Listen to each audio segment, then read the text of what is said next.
I have been muted for the past 5 minutes. That is embarrassing. Hello, my name is Ajay Singh Chaudhary. I'm the Executive Director of the Brooklyn Institute for Social Research, and I am our core faculty member specializing in social and political theory. And with me today are several of my colleagues. I don't know how they appear on your screen, but on my screen, immediately to my left is Rafael Khachaturian, who is an associate faculty member with the Brooklyn Institute and a lecturer at the University of Pennsylvania. His work explores the relationship between political science, theories of the state, politics of liberalism, and crisis in the context of the post-war political order. What could be more appropriate for today? Just below me is my old friend Soraya Batmanghelichi.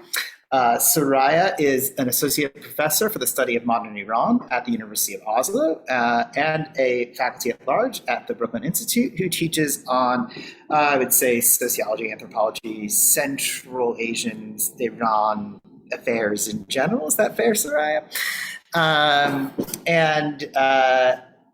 Just to diagonal from me is Asma Abbas, who is associate professor of politics and philosophy at Bard College at Simon's Rock.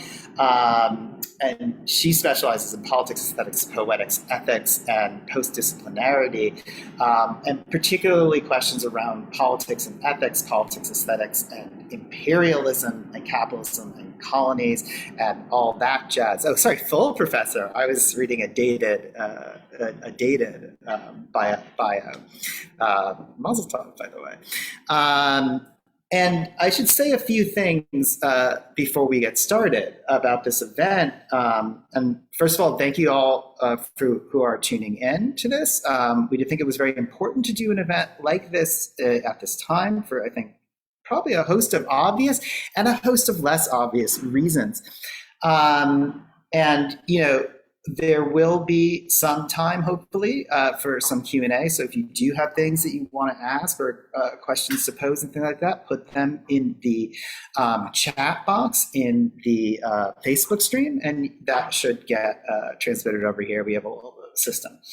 I did want to say, though, that actually the planning for this event began with some comments from our programming director, Mark DeLucas, and working with me, actually long before the crisis that is currently dominating headlines, which is the Russian Federation's invasion of Ukraine. And I do also want to say sort of up front that, sorry, I'll finish that story and then I'll say the other thing, which is that it was initially about the ways in which current events in Afghanistan, post-US withdrawal, it had sort of vanished from worldview, even though there was a tremendous amount going on, right? I won't go into deep depth on this because I know several of my colleagues will, but in essence, the US had made a unilateral decision under the Biden administration to seize the wealth, the sovereign wealth of the Afghani people, and split it. And it's really quite funny. Funny is maybe the wrong word, but split it between sort of payments to family members of 9/11 victims who are still around. And I had actually originally thought that the other half did in fact go back to the current Afghani government, which is the Taliban. But in fact, the money that went back to Afghanistan went to third-party NGOs, which is a really interesting thing that I'm sure other people will get into. Right, so our initial thought for the framing of this event isn't so much like just the hot take or the quick understanding of any one event, but rather broader explanations, right, for multi-causal events on how to understand geopolitics today in a way that avoids some certain pratfalls that I'll get into in a moment. And the other thing I wanted to say in a sort of introductory way is that we do want to express just very openly and without reservation our solidarities with all peoples in these conflict zones and conflict regions, and specifically with peoples, not necessarily with states, and we'll maybe get into more of that in a moment. About a week or two ago, my colleague Rebecca Ariel Porton and I recorded an aesthetics podcast, but we happened to have this stuff sort of on our mind, and I read some of Lenin's pre-war, anti-imperialism writings. There were some quotes in there, so we could talk about pieces of anti-war music from back in that time. And it's quite funny. I was tempted to read from, other favorite theorists of mine, principally Benjamin and Adorno, on things like the news media and how the very structure of mediation and journalism and things like this can sometimes pull apart the connections that actually can help us make sense of the world. So that is how this event was initially planned, but then of course it was overtaken. And, in the context of that original plan and of those thinking about the global war on terror, about Afghanistan, about Pakistan, about many other places, it's very strange to suddenly hear, US and European leaders suddenly talking about the inviolable sovereignty of national boundaries. This is just not the language that existed, I don't know, 5 years ago, 5 months ago, right? And, part of the goal, I hope, of our event is to sort of move beyond what is principally, not principally, is a understanding of geopolitics that is kind of usually relies on a kind of moralistic and unicausal framework. And what do I mean by this? I mean that there's like a good guy and there's like a good and an evil. There's a good guy and a bad guy. That there's like a Hollywood story of heroes and villains. Because of course, or one that has come up quite recently in many media accounts, is this kind of, there's some kind of, the one cause that will sometimes be entertained is that there is some kind of racial or ethnic or cultural essential essence, right, that leads to war.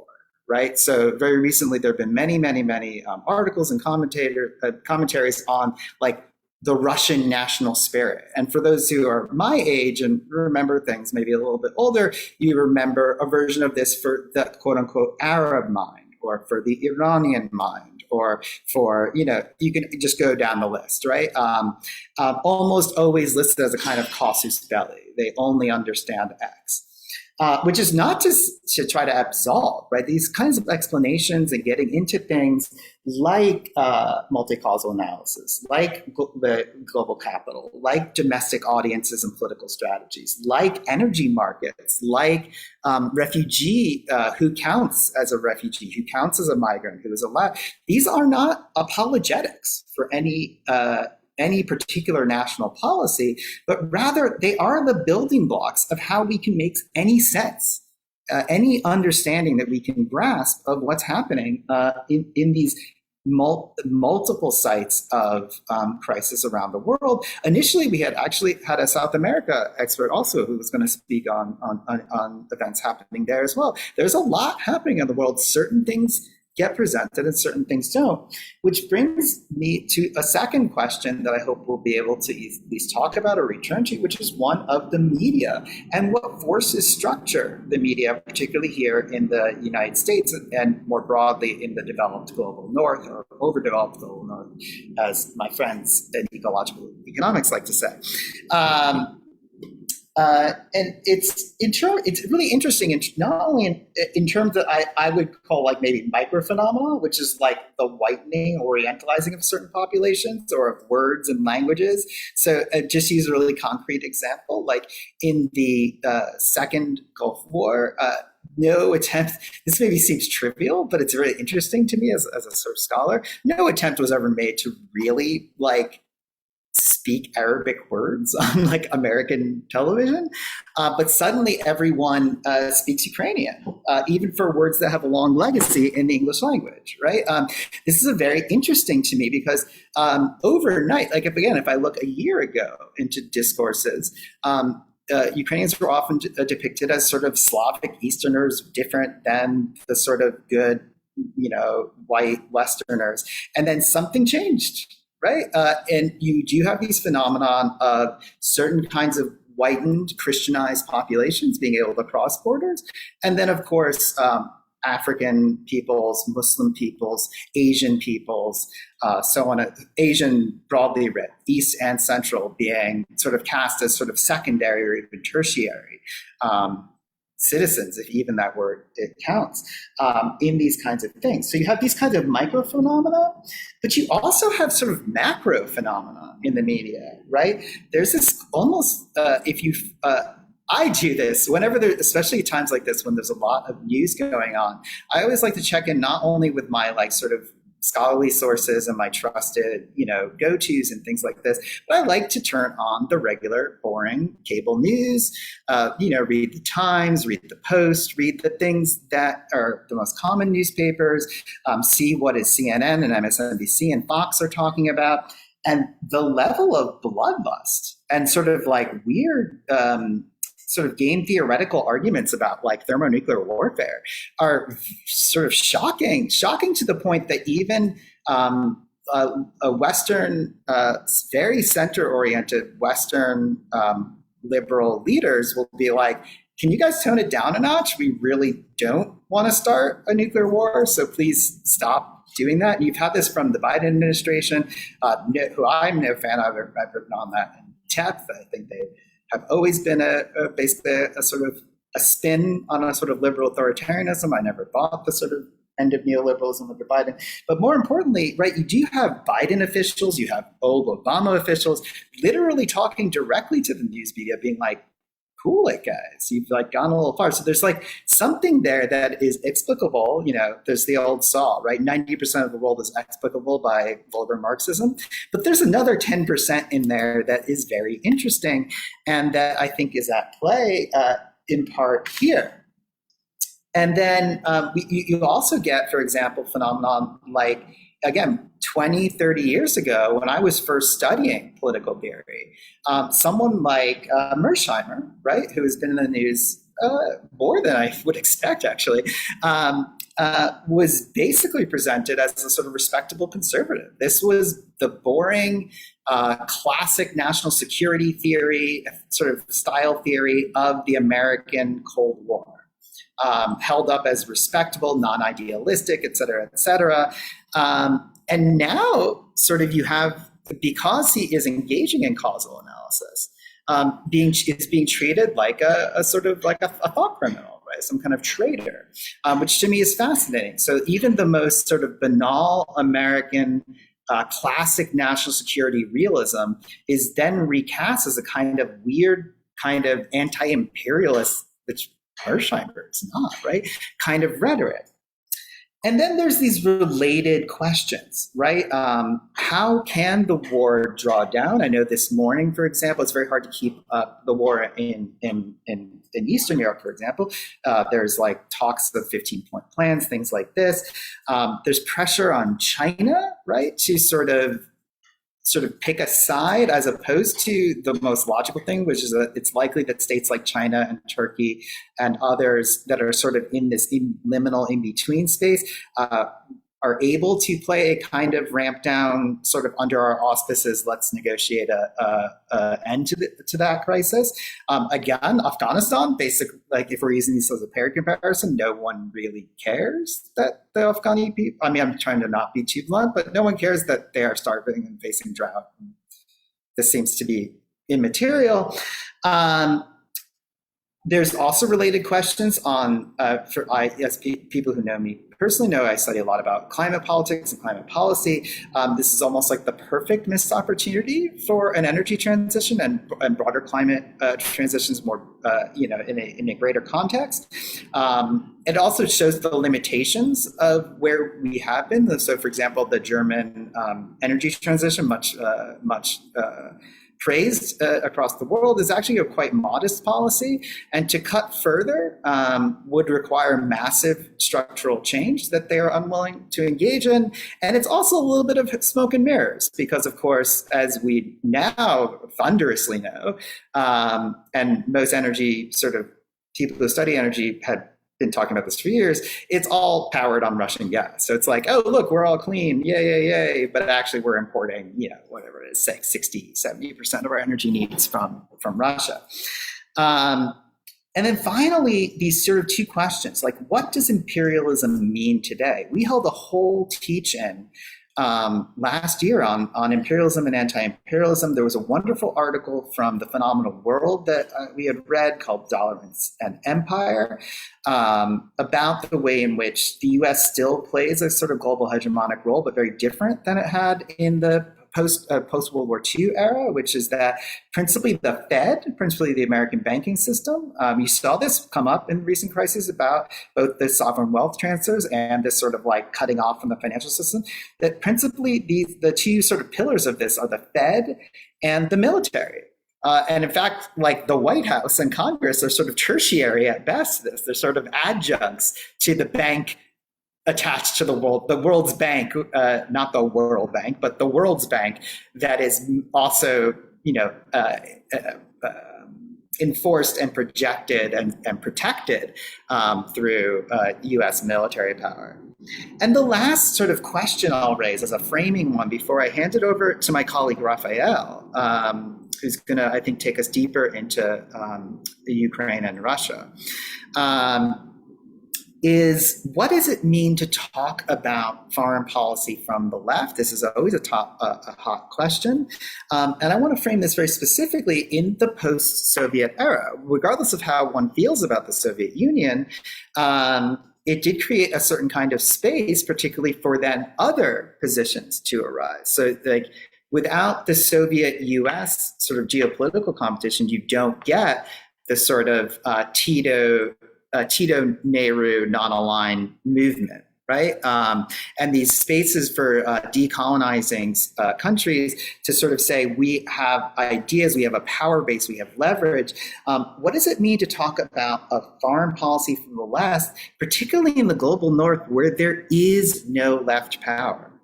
And I think this gets back to that sort of heroes and villains thing, right? And, I didn't bring my Lenin and I didn't bring my other readings, my Adorno, my Benjamin, and all this stuff, because I didn't want to bore people with too much readings. But part of the sort of the message, in addition to the sort of media critique, is this question of what to do when, in fact, there is, you don't want to, I'll put it in World War I terms again, which I think World War I is a really interesting framework to think about in this moment, or even earlier conflicts, where it is very difficult from an explicitly left-wing point of view to be like, clearly the Tsar or the Kaiser or the king is my guy, right? That seems like a dumb question. So the question is much more complicated. And with that, I will hand it. There are many other things I could talk about, bring in here, but I'm going to stop and hold myself off and hand it over to my colleague, Rafael. Thanks, Ajay. Thank you. It's really great to be here. As Ajay mentioned, I'm going to take about 10 minutes to talk about the Russia-Ukraine conflict, which is obviously a very dynamic, very fluid situation. So all of these remarks, I think, are going to be preliminary, but hopefully they will help clarify and shed some additional light on a conflict that I think many of us were surprised to see it happen. Not necessarily because tensions hadn't been there. Tensions were clearly rising since 2014, since the Russian occupation and annexation of Crimea and the breakaway of the two Donbas republics, a conflict that essentially has gone unresolved for the last 8 years.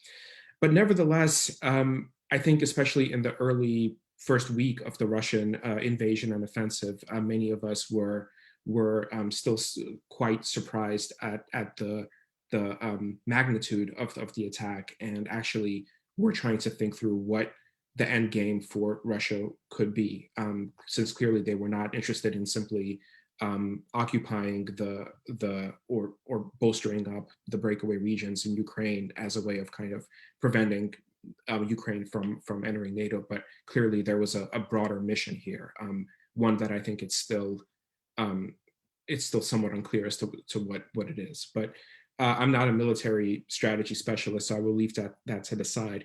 And basically, I want to take a step back to help us understand the broader global and historical dynamics behind this conflict. And the way that I look at this situation is that I think it's possible to think of it as a fusion or a crystallization of a number of various dimensions of what we can now call the post Cold War order.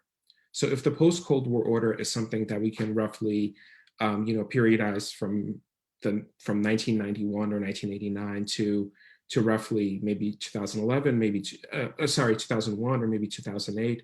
But in any case, I think it's fairly clear now that we are shifting towards some other kind of global arrangement, one which raises these questions of empire, of crisis. And in any case, what are some of the dimensions of this? Well, one is that there are a number of unresolved pathologies of the breakup of the USSR. The breakup of the USSR essentially left a kind of political situation in place in what had then been the largest country in the world, territorially speaking, that nevertheless left people of various ethnicities across borders of republics that are now all of a sudden almost overnight have become independent states. It left open the question of what Russia's new role was going to be as a kind of territorial linchpin of that post-Soviet space. And in any case, I think that as we've seen with a number of separatist conflicts that had taken place in that region since the 1990s, we can see this one as a continuation of that broader process. Another is the persistence and expansion of NATO beyond what we can consider to be its historical role or purpose. What is the role of the North Atlantic Treaty Organization in a global order in which communism, the historical and territorial and global phenomenon that it had been previously created to shore up liberal democracies against, was no longer on the table, so to speak. Another is the hollowing out of liberal democratic institutions in the post-Soviet space. If we think of the 1990s as a fairly optimistic moment about the possibility of transitions to liberal democracies, liberal capitalist regimes in that area, by the mid-2000s, it was already clear to see that that process had stalled in a number of these countries. And so what we have here is both the decline of Russia into a regime that can be, I think, legitimately characterized as authoritarian with any number of adjectives, but also in the way that the political crisis in Ukraine that had been unfolding since 2013, but even before then, the Orange Revolution of 2004, 2005, as symptoms of this turbulence of liberal democracy in that space. We can also consider the struggle over energy resources and fossil fuels, and how this conflict is now going to perhaps illustrate a new political international dynamic in an age of climate emergency. Essentially, what is going to happen when one of the world's largest energy providers, Russia, is now essentially cut off from the global economy, not of course in its provision of energy, but nevertheless in a way in which it's going to affect its politics, its broader economic conditions, and so forth. And lastly, we also have to consider the way that the role of Europe as a kind of ideological and political formation is now operative, not merely in terms of being a kind of representative of an anti-Russian alliance, but also in the sense of how the boundaries of Europe have changed, and in the sense of what this new wave of the refugee crisis tells us about the politics of EU inclusion in and the acceptance of Ukrainian refugees, whereas as we had previously seen, refugee crises in the Mediterranean of migrants from the Middle East and from South and Central Asia had been previously stopped. So these are a number of the dynamics that are currently at work. And I would like to reserve some of my comments for maybe a broader Q&A, but I would like to just postulate one idea that can help us think through some of them, which is the idea of the imperialist chain. And by that, I mean a certain hierarchical order in which the political, cultural, and economic forces of the capitalist core, we can call that Northwestern Europe, Western Europe, and North America, penetrate those areas that are relegated to the semi-periphery and the dependent parts of the world. And what happens then is that the internal composition of these forces in these peripheral and semi-peripheral states now come to be overdetermined by their relationship to the core. And that those relationships of inequality are then expressed within those countries' particular political and cultural and social relations. So I think when we think about Russia over the past 20 years, or 22 years, if you want to take Putin's time in office as the benchmark, Russia has not had a clear economic and political place in this chain, in this hierarchical relationship of states on a global level. This relationship obviously has the US as its anchor, and the EU and NATO acting as its, you could say, economic and political footholds in Europe. And as Ajay helpfully pointed out, when we talk about the US now, we are talking about the Fed and the military as two of its dominant policymaking arms. But what has happened in Russia since the 1990s, to reiterate a kind of maybe familiar story, is that there has been a kind of relegation to the semi-periphery in terms of its economic status. Russia's transition to capitalism was extremely difficult. Living standards declined dramatically. The 90s were an incredibly turbulent time. At the same time, Russia, of course, retained its nuclear weapons. It retained its UN Security Council seat, which meant that it retained political influence and a conception of itself as a global or great power.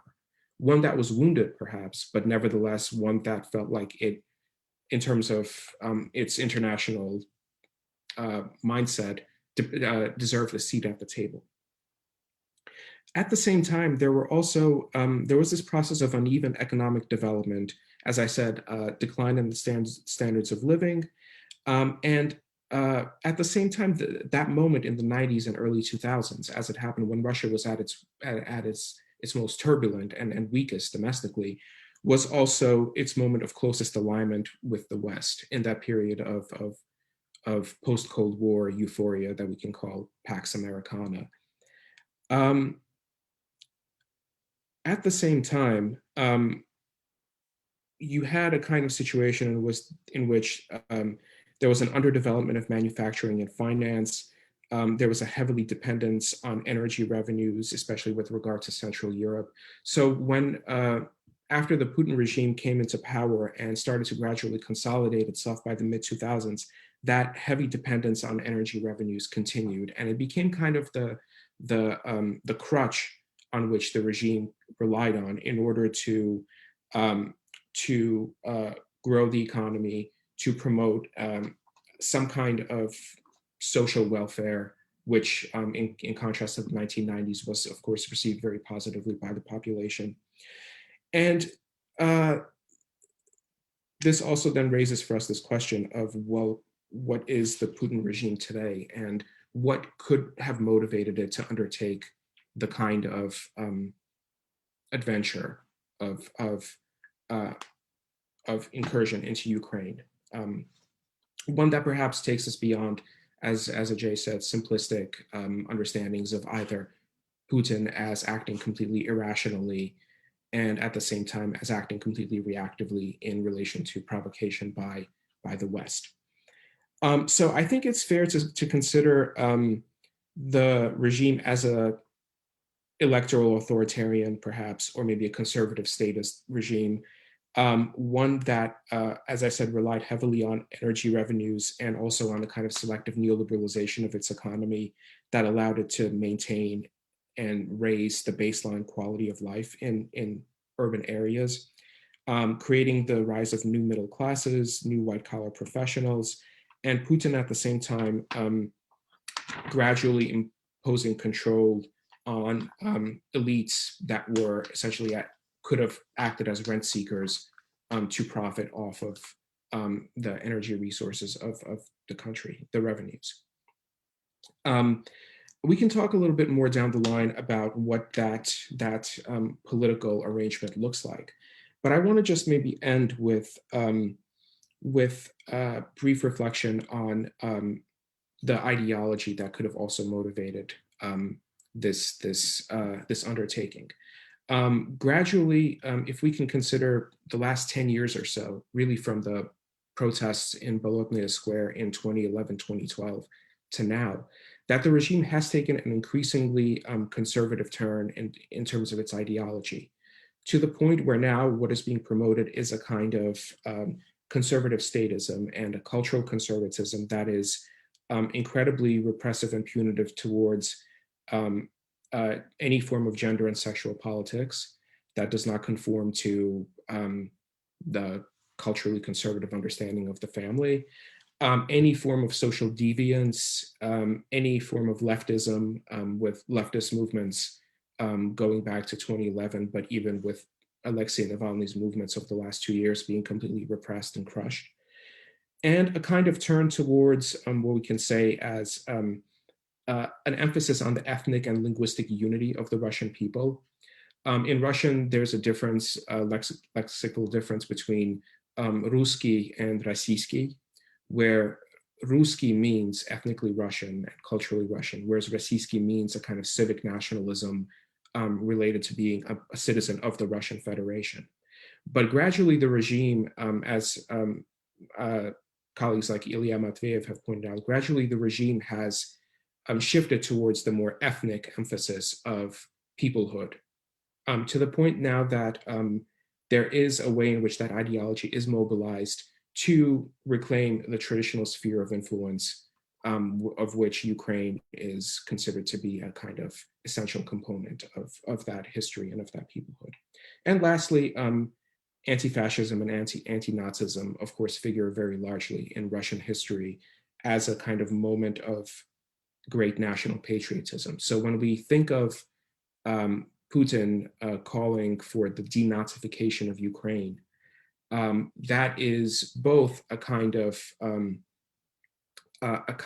a way of gesturing towards the far-right groups that do have some sway and some influence in Ukrainian politics. But at the same time, it is also a kind of internal signaling to mobilize support and legitimacy for a war that would otherwise be seen as broadly irrational and kind of quixotic. So I think I will leave it there, and I'm looking forward to continuing this conversation with everyone else. Thank you so much, Rafael. And just before we go to our next speaker, I do want to remind people that if you so desire and you have a question or a comment, please do put it in the chat channel, and my colleague Mark will help us see it.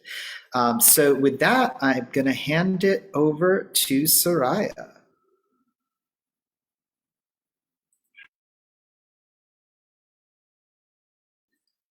I gotta drink something. So one second. I feel a cough coming on, so please pardon me.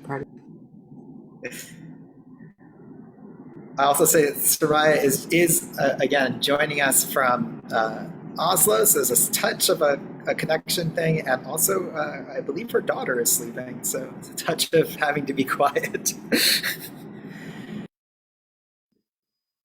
Okay, yes. Hopefully she is not a light sleeper tonight.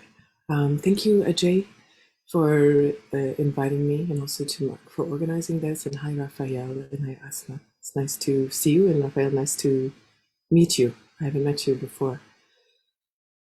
I should put this out there by saying that I am probably going to speak about this from a very personal point of view, in large part because not only I'm a scholar in Iran, right? Contemporary politics more so.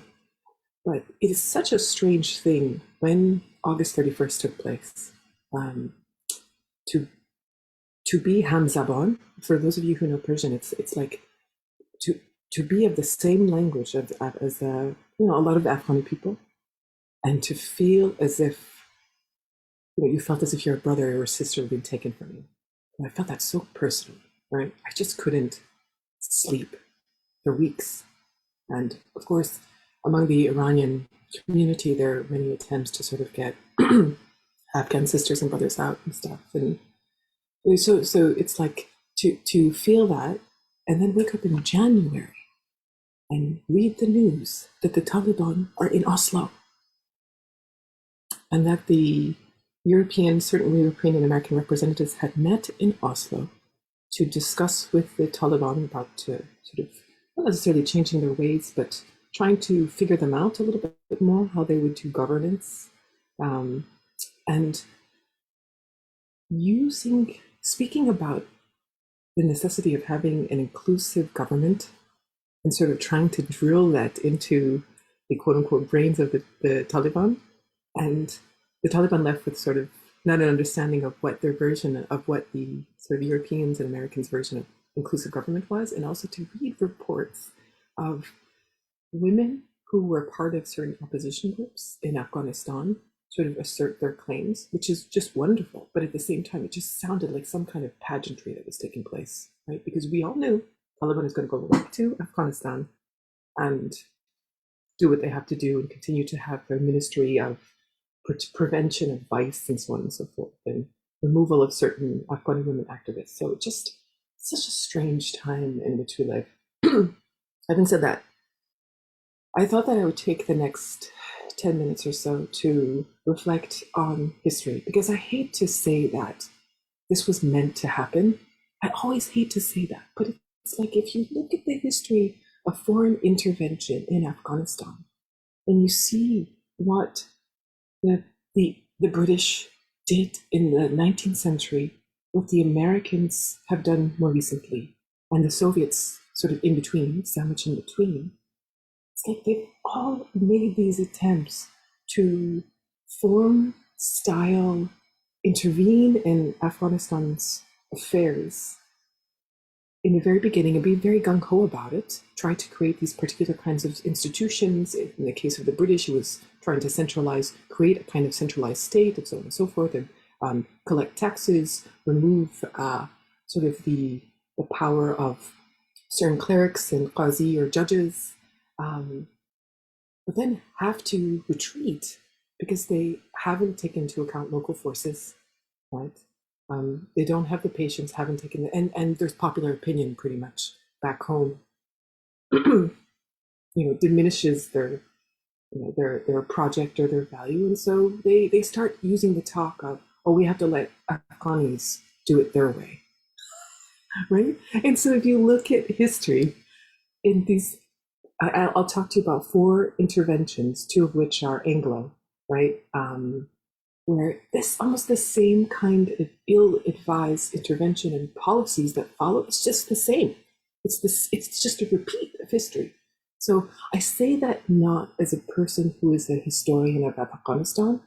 I more so follow Iranian history and political affairs, but of course, because the countries are neighbors, and this idea of, I laugh when I hear people mention Afghanistan as being the site of the great game, between Tsarist Russia and Imperial Britain. And the same thing sort of happened to Iran, right? So there are a lot of similarities in the way in which foreign powers have sought to tame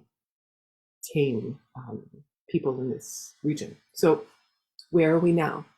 I know that we're in March 2022, and August seems like a long time away, but now Afghanistan is referred to as, it's very difficult for me to say, it's called Islamic Emirate of Afghanistan.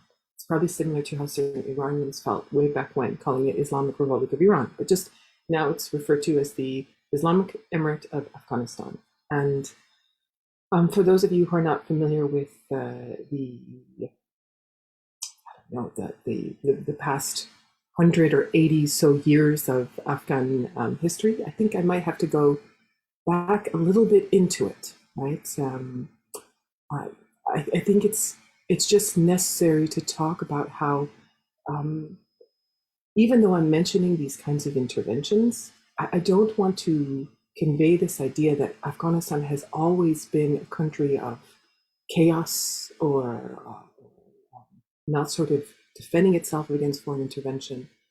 The nation state as we understand Afghanistan, it formed primarily in 1749 under the Durrani, I think a Durrani Pashtun, I think family or tribe that became a kind of continual dynasty from about 1747, probably till about 1979, 1978, when there was a communist coup, a bloody communist coup takeover in Afghanistan.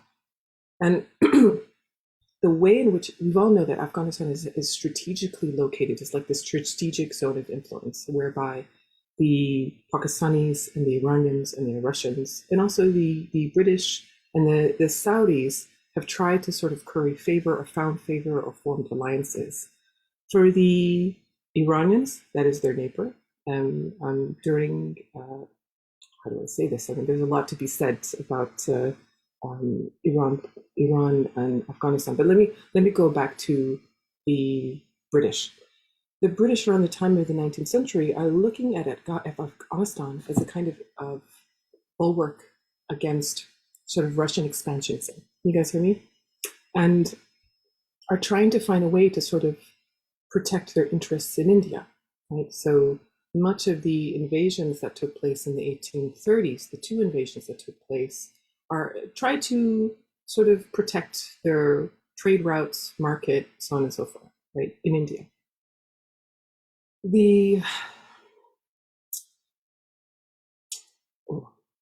Sorry, I have to go back through my brain. Let me pause for a second. Let me go to my notes.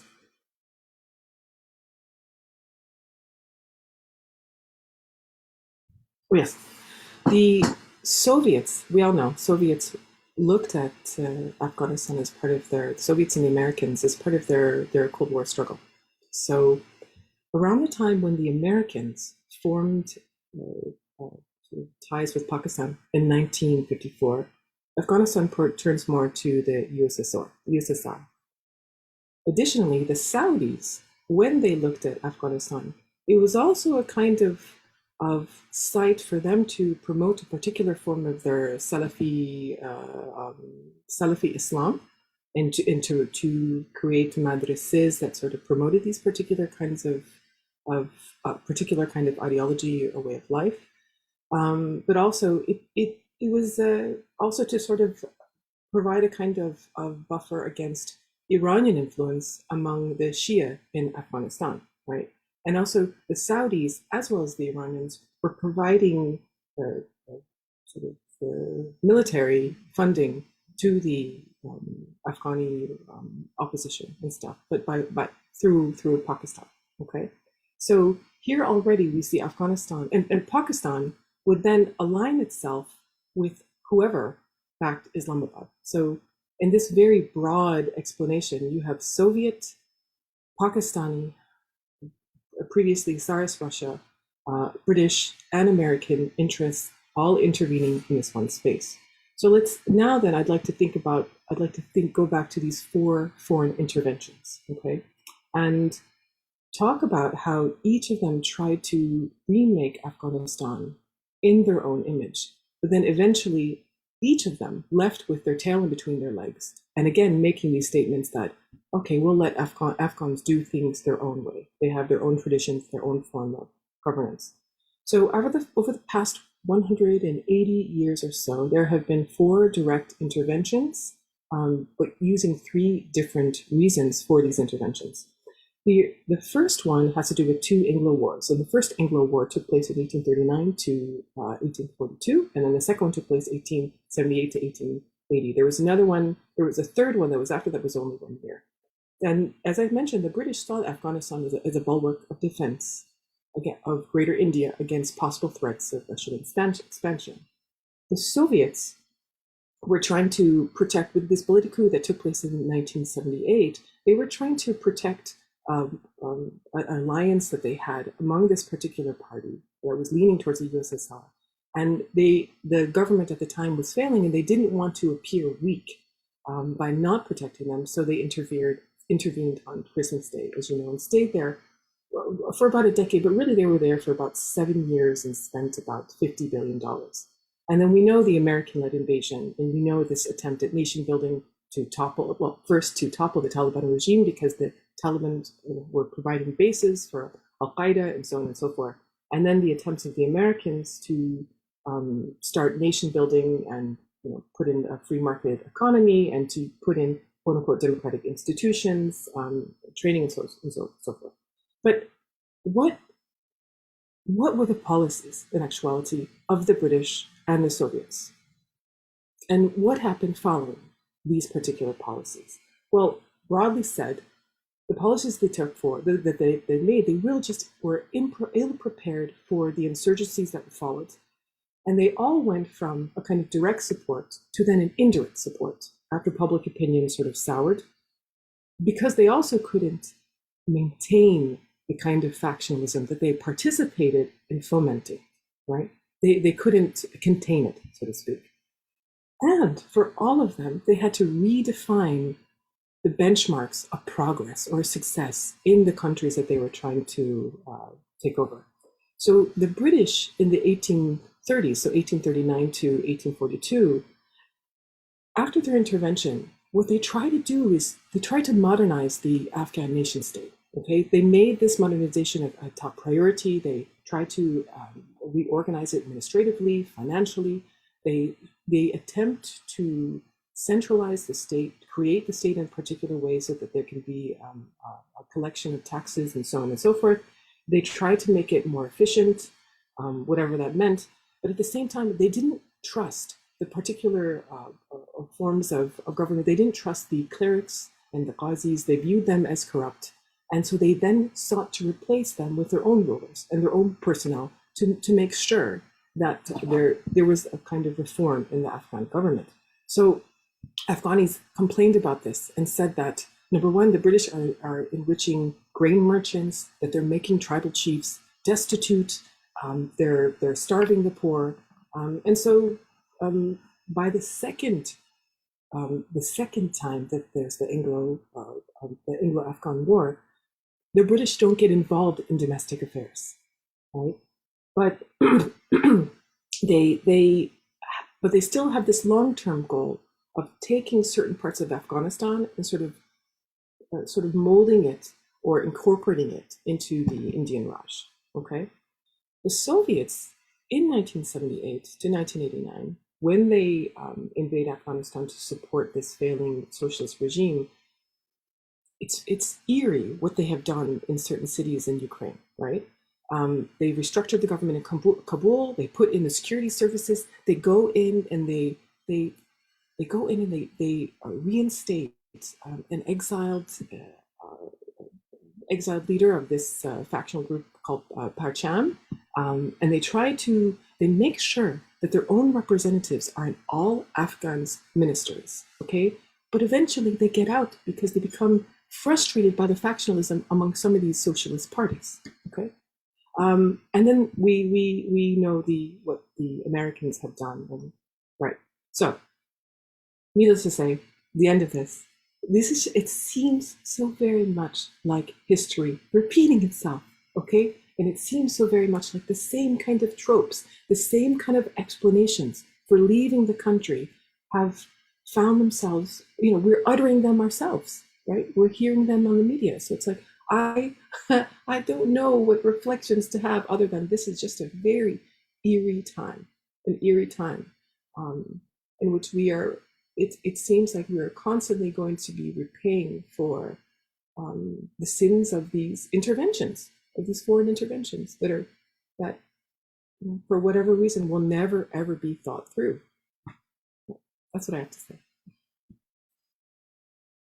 Thank you so much, Soraya. And I'm sure we will circle round to some of these questions and topics as we ask some questions and as we read questions that people are posing in the chat and in the comments.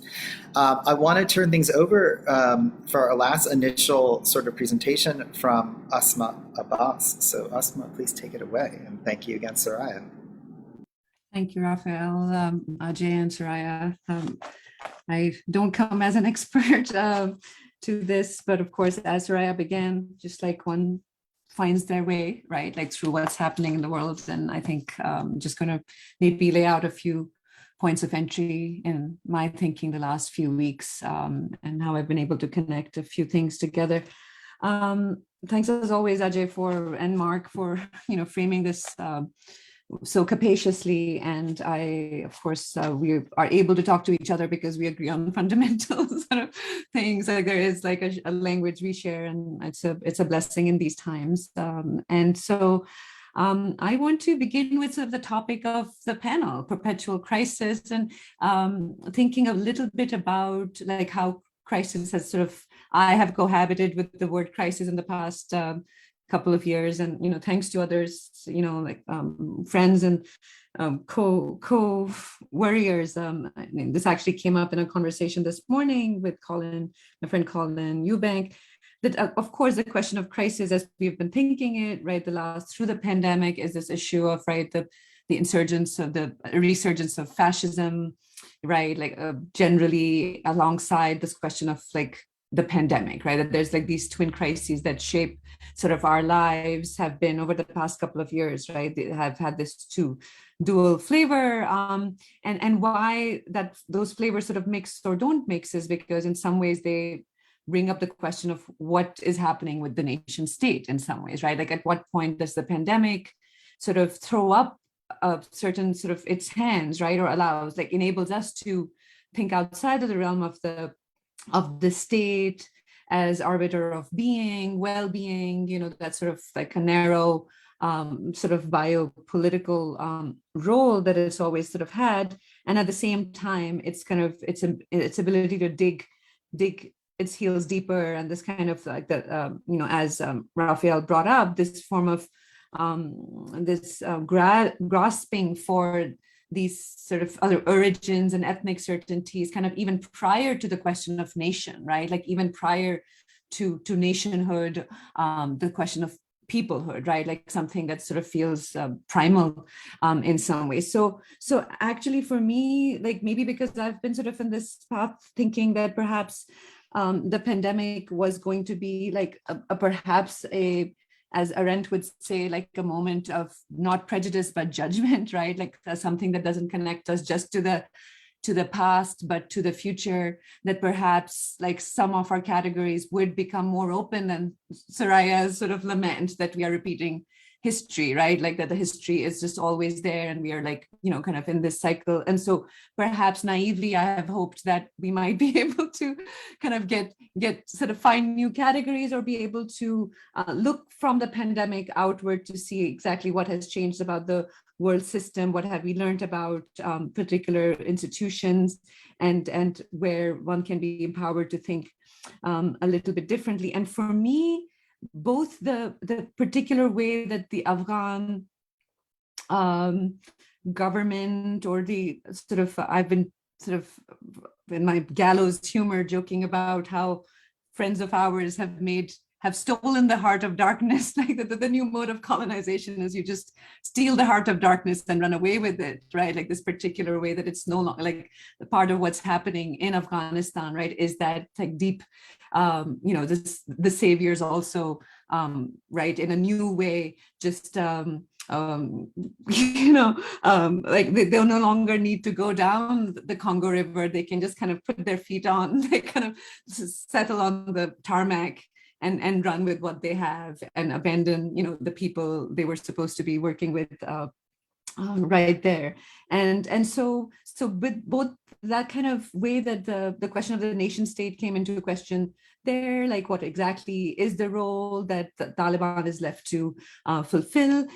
Are we actually looking at a structure that seems recognizable, or is this the mode of departure also a mode of determining what somebody is left with, right? Like one doesn't just depart, one departs from something being shaped a certain way, right? So like there is a certain manner in which that the dynamic of what is left of Afghanistan can kind of maybe kind of be encircled in some other way than the Taliban were left to run the Afghan nation state, as if what was left behind was something that somehow we've always already known. I mean, that's maybe just my naivete. But this question of the crisis, so that moment where both with Afghanistan and this question of the Ukraine, and not the Ukraine, somebody corrected that, don't call it the Ukraine, but with Ukraine and Russia, it seems like a kind of not even a return of the repressed, but it's also sort of like feels like,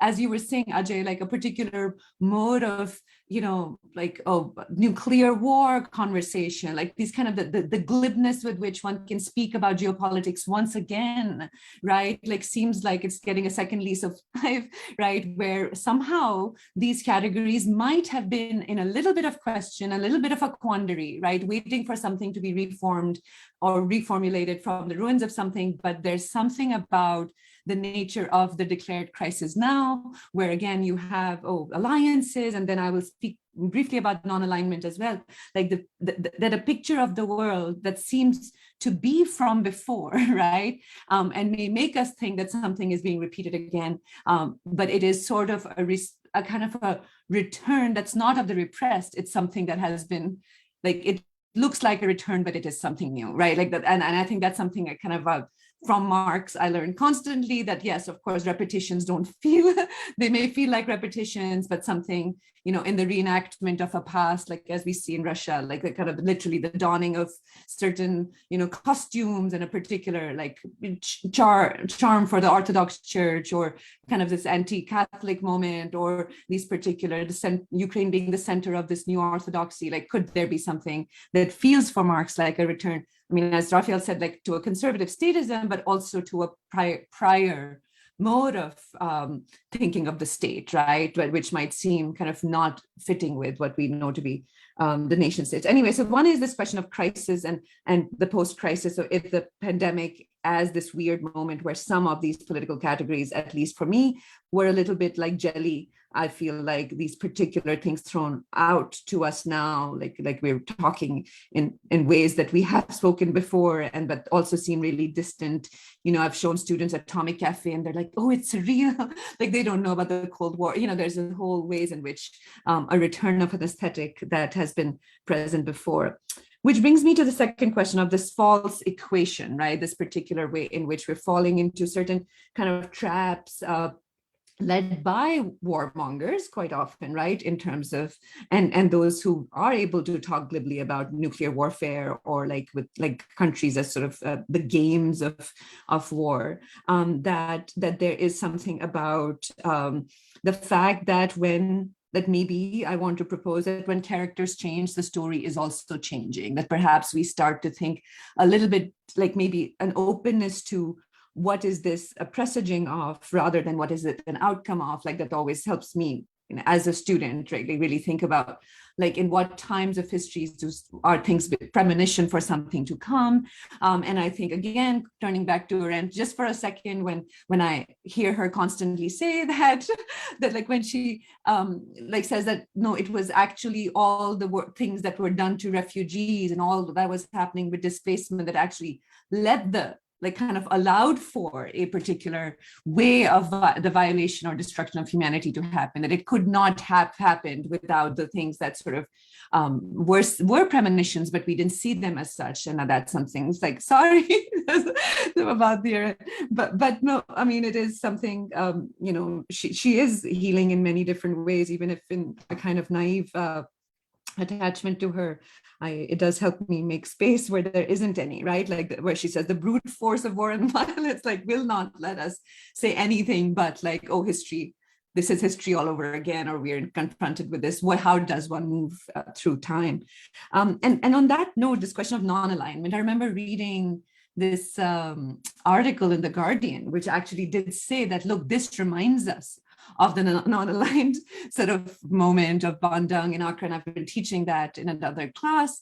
And it's sort of, there's a way that it like the doctor, as a daughter of a communist, it like hit me really hard, because I was like, no, but this isn't non-alignment of that kind, right? This isn't the same world. There is no like, again, as you said very wisely, Ajay, like without maybe even the presence of the Soviet Union in the ways it was, like what it meant to be non-aligned, what it meant to have another ideology, what it meant to have an inflection or a particular ideology meant something completely different. What struggles like were being, like the language of Fanon for a new Africa. I mean, all of these things were such fundamentally different things, even if they were statesmen doing shit, you know, like fine, we'll give them the chance for, you know, to then do that. But there's something about that I'd be cautious, right? And I think people are falling into the trap of the false equation. Oh, look, this might be another time where between NATO, Ukraine and Russia, we don't have to take a side, or like where we have to, you know, in that sense, don't not show up. And when we know that for, say, a country like Pakistan, that is happening precisely for completely different reasons than some kind of moral,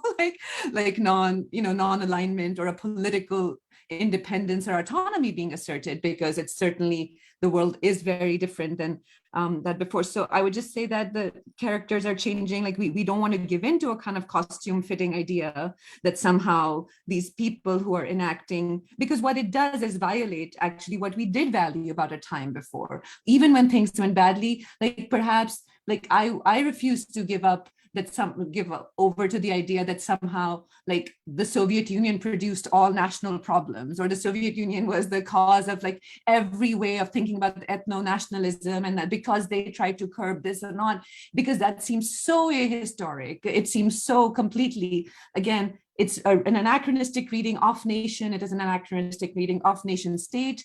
That's something that, like, the Soviet Union is not just, right, like the particular way in which what breaks up, what forms when the Soviet Union breaks up is not what was put together when the Soviet Union was formed. And I think that that's an important thing to understand when we think of a post-Soviet world or a post-socialist world or a post-colonial world. And like if somebody like in post-colonial studies were to say, well, yeah, all Indian states were together until the British came and then it all broke up, then that would seem like an idiotic comment, because they were, yeah, those forms didn't exist without colonialism, right? And I'm not trying to all equate colonialism with the Soviet Union. I may be more sanguine to that part of history than I should be, but I accept that. Like, I'm not hurting anybody, but like I refuse the false equations of post-Sovietness and post-coloniality. And that is something that has become in academia, the kind of the benchmark for the past at least 10, 15 years of conversation that tries to open up the question of the Eastern Central Europe to the idea of empire. And it does it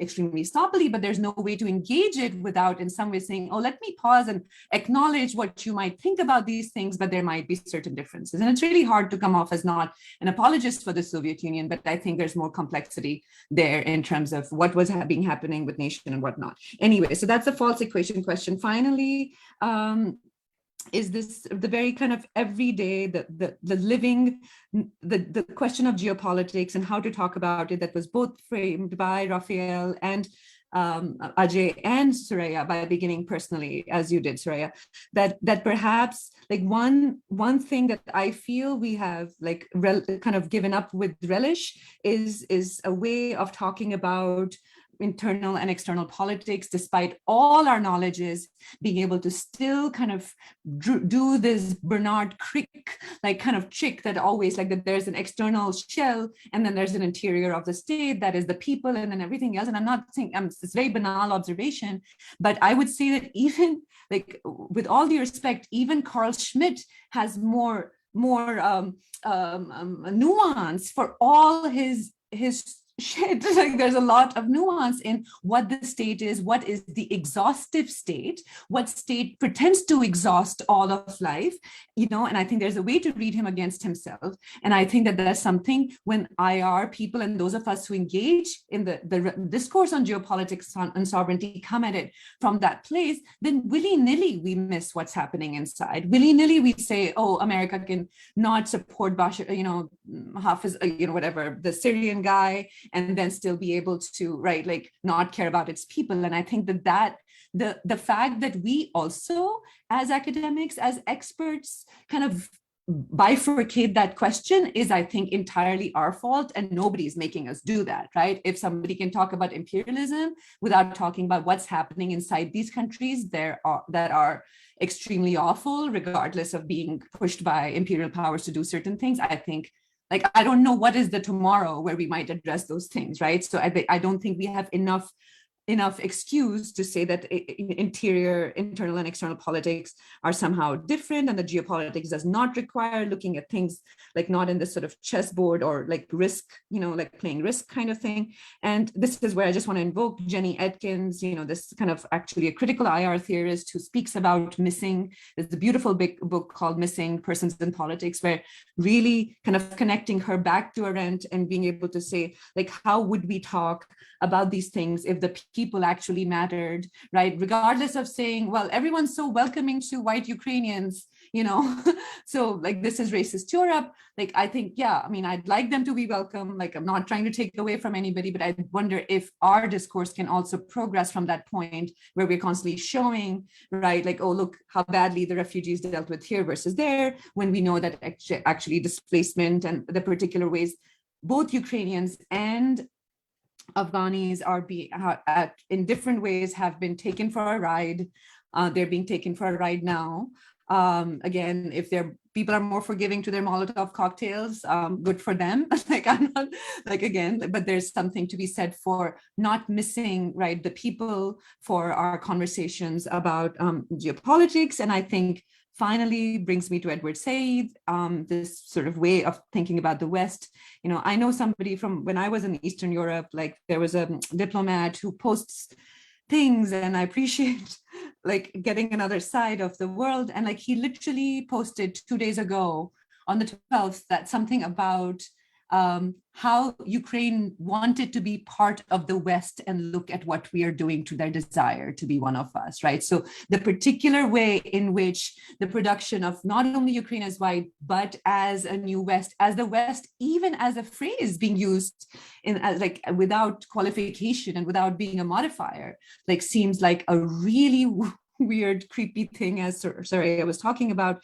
And I wonder then if this isn't a time to try to understand again what Said was saying about geopolitics when he talked Orientalism. Like, it wasn't simply about, oh, cultural things and you're talking about Bhava or whatever, but there was something about the active destruction of a particular area, right? A kind of a particular mode of self-determination, the foreclosure of that was the Orientalist project. And I just wonder what form it takes now. I don't think it's the same thing, but I wonder if we can have a conversation about the West without thinking about the East and about, formations of Orientalism. So I will stop with just a plea that as academics, as knowledge producers, we don't sort of willy-nilly or in our, like kind of reaffirm things that have to be actually rethought and kind of retooled, and kind of like maybe new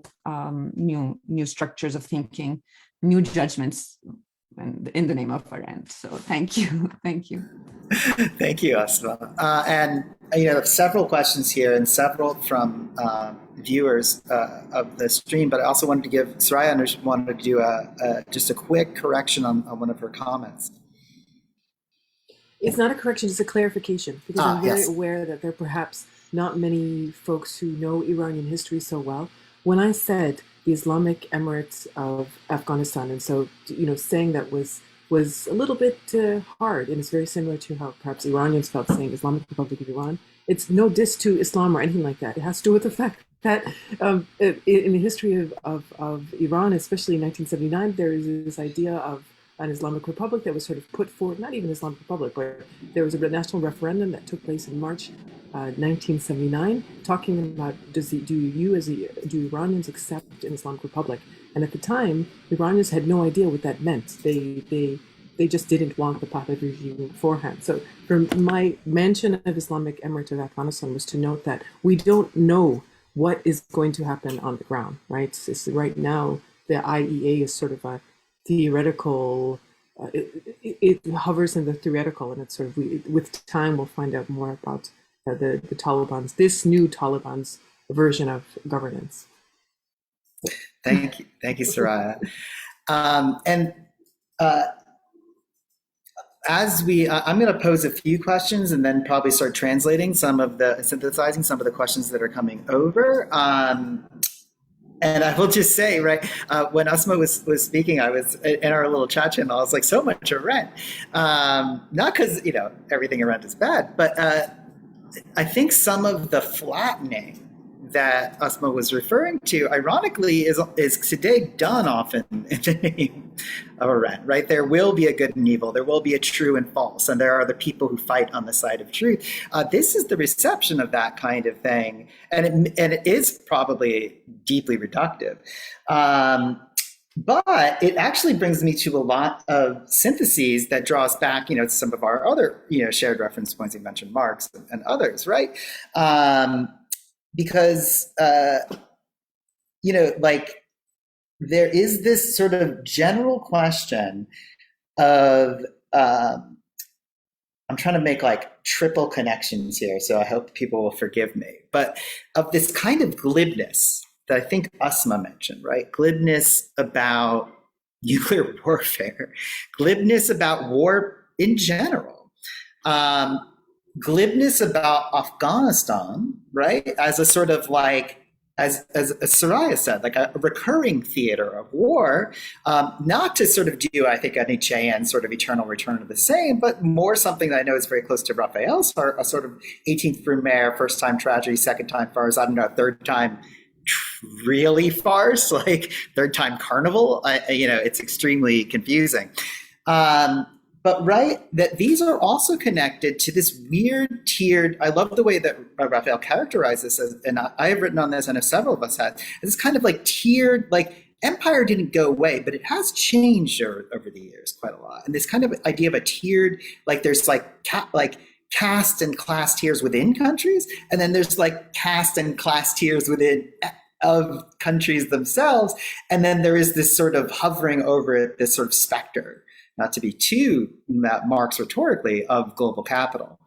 And so I'm wondering how we connect like glibness in the sense of that Asma was talking about, in the sense of Afghanistan as this kind of like plaything of great powers, now of Ukraine in many ways as a kind of plaything of great powers, but also with the addendum of something else that Rafael pointed out, and that comes up in the Central Asian discussion as well, which is that Russia, the Russian Federation, like the Soviet Union, I mean, again, like it or not, was a genuine global superpower.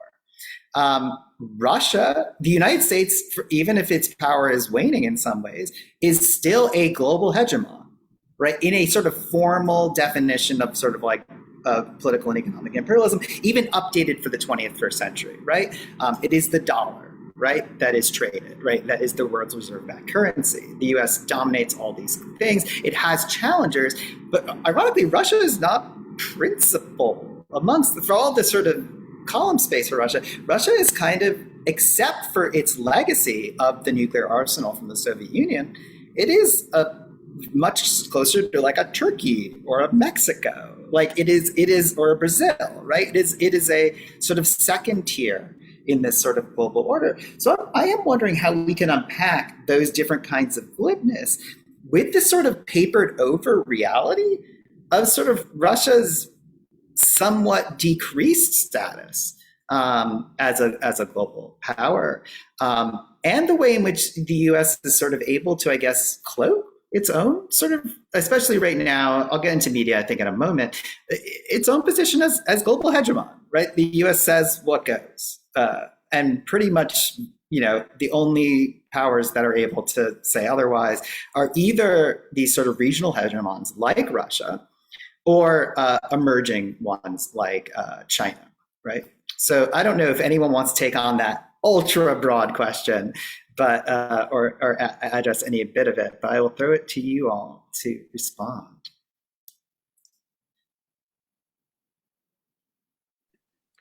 I guess Can I just ask a quick? Oh, sure, Soraya, please.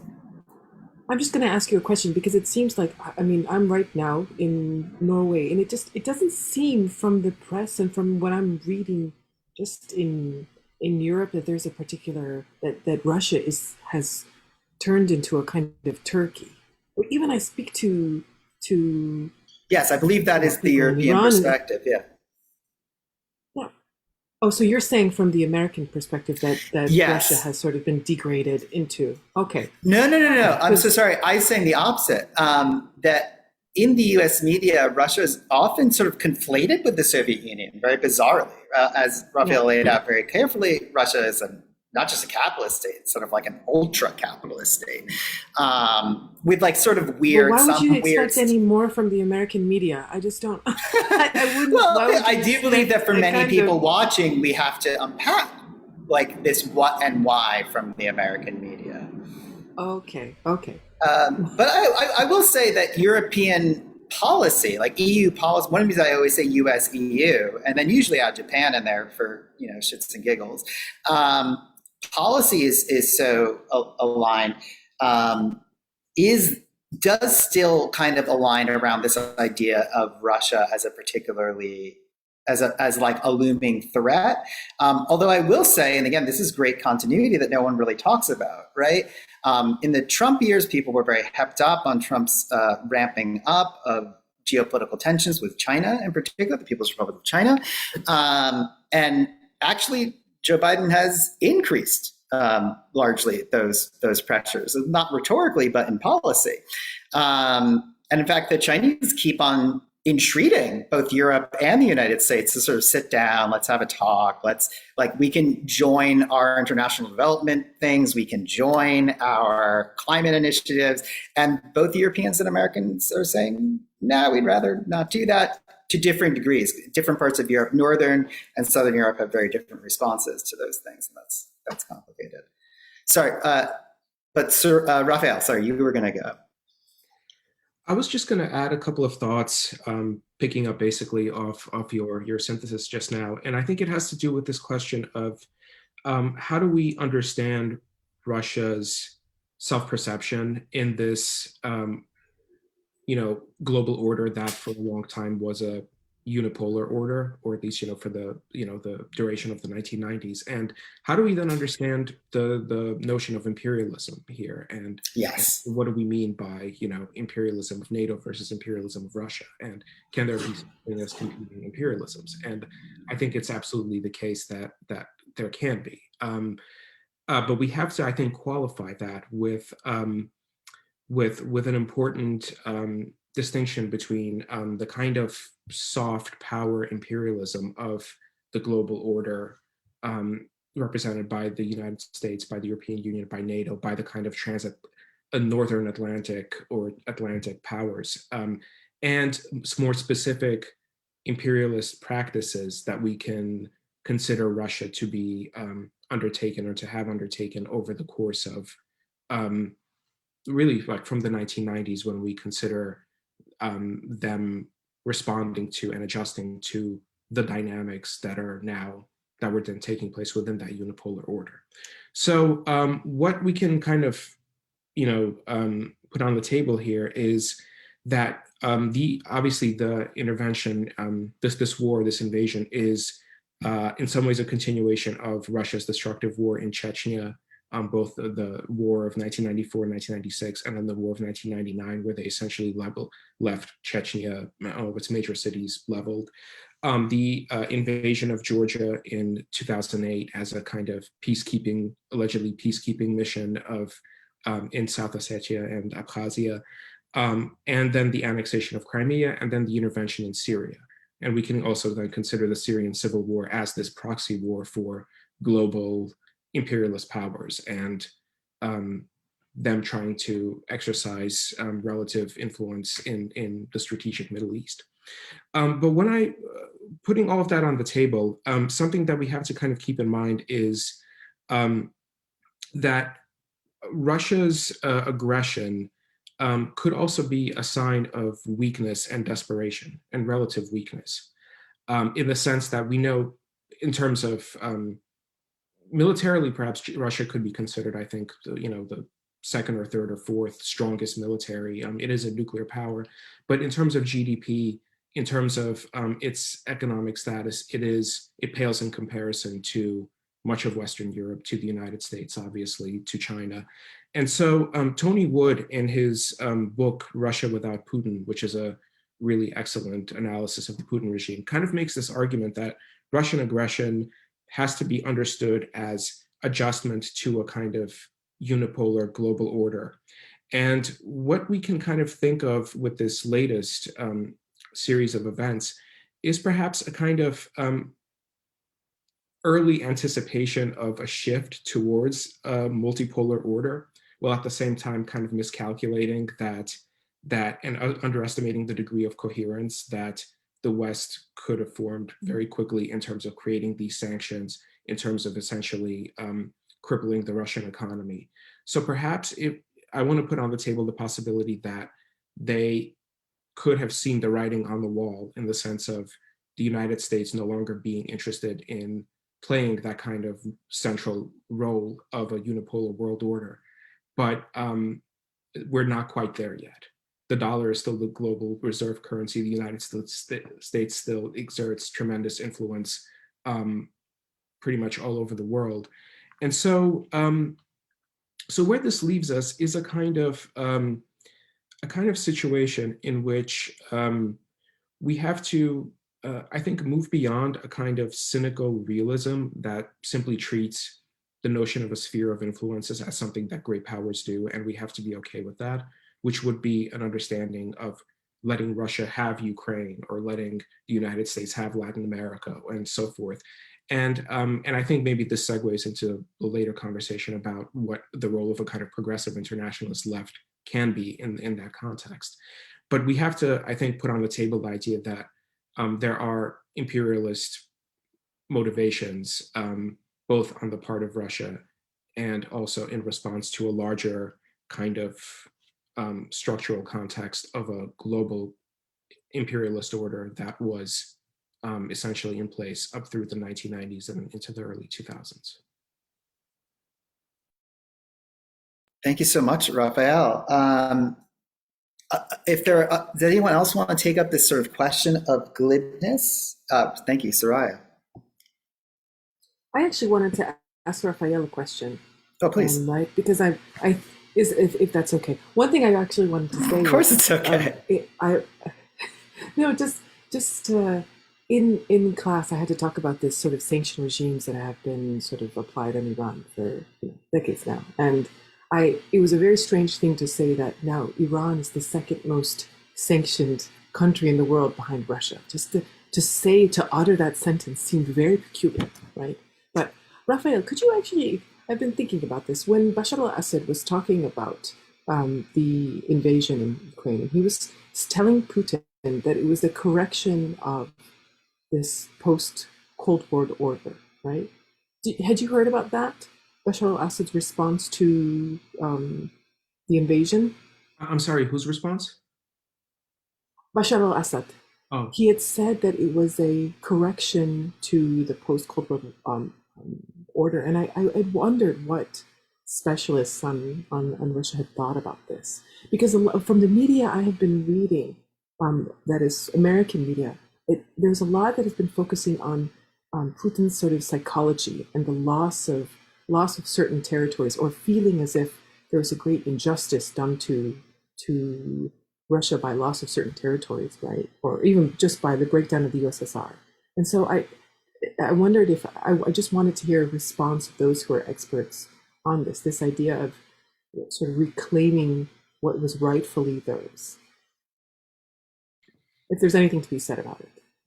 I think that's a interesting question. I wasn't aware of Assad's specific commentary about that, but In terms of, I guess, motivation, I think we as academics, as people who follow the news, have sometimes a tendency to read political events through the lens of ideology and through the lens of particular thinkers whom we think might be informing what's happening. So, for example, for a long time, in the context of Russia, the argument was that this philosopher, Alexander Dugin, who is a prominent Russian political philosopher and advocate of a political theory called Eurasianism, essentially arguing that insofar as there's a kind of almost Atlanticist essence to Western Europe and North America, there's also a kind of equal Eurasianist essence to the Russian civilization, and therefore Russia's historic role is to recreate that sphere of influence and kind of act as a new pivot in the global order. And so for a while, the interpretation was that this is really influential for Putin's thinking, and this is kind of really informing the Kremlin's long-term strategy. And I think that we have to be very careful when we kind of project these kinds of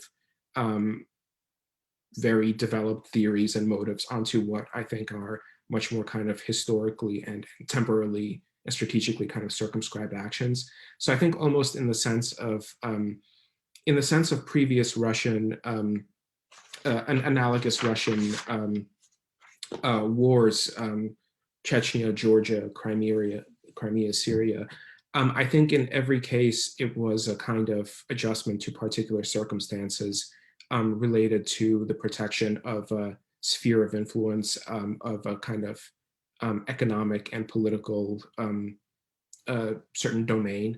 But I do not think that it was a kind of necessarily a reflection on a broader world historical shift, let's say, from one kind of order to another. I mean, I think perhaps they do understand that, especially after the Trump presidency kind of laid bare that the United States is no longer necessarily all that willing to be the global force that it was under the Bush administration, for example, that there's a kind of maybe self-conscious retreat from that kind of degree of involvement. Perhaps that they had sensed that this could be an opportune moment for them to reassert influence in Ukraine, which they saw as basically slipping away towards the EU, towards the West ever since 2013, 2012. But I think that's more likely what's happening here, is a kind of more pragmatic, almost series of adjustments to ongoing global shifts rather than a broader vision that's being enacted. So you don't see it as like, when you, sorry, this is just, if I can just ask this, when you say they, you don't mean this to be Putin, you mean this to be a certain sort of coterie of people in Russian government who are sort of deciding things. And the reason why is because the media that I've been reading always refers to this as Putin's war. This is Putin's war. That actually those around him had no idea that he would go into an intervention and sort of go hard. So because you're saying they, I'm just curious what you thought about that. And then I'll just be quiet. Yeah, I think speak as much as you want. I've heard similar analyses as well, that basically there was a very tight circle around Putin that had advanced knowledge of this war, and certainly a lot of the military on the ground thought that they had just been doing exercises for months on end. I think it's hard. It's tempting to do this kind of Kremlinology analysis of thinking of who is really making the decisions, but in some ways the regime does control information so tightly that a lot of it just ends up being speculation, and so it's hard to say. But I mean, Putin certainly makes the final decisions, but there are, I think, clusters of people in different national security organizations, in the bureaucracy, that are in the military, that are informing him. But ultimately, I think the decision does lie with him at the end. Sorry, Asma, go ahead. Yeah, I guess maybe I've just to connect your question to a couple of things Rafael said, and just maybe asking for clarification. Do you mean to say, Rafael, that there is a way in which American imperial power is like a begrudging, like America is now a begrudging imperial power and doesn't really want to do it, and oh my God, like what do you, because there's a part of you that sounds like that it's like everyone else has intentions, but there's a way that like America's just like really the story is that like we've been trying to like hold ourselves back, we get just pulled in. I mean, the particular way you were talking about Trump not wanting to, and I think you also use the language of soft power. I understand what you mean, but I'm just wondering, like, how does that way of thinking about American power like help us understand like what happens in Afghanistan and like what was happening in Syria and Yemen? And I guess I'm just thinking about, is it like even withholding is a kind of, right? Like, I don't know, why is it soft power? I understand like the terms you're using, but I'm just wondering, are they fair terms, given how much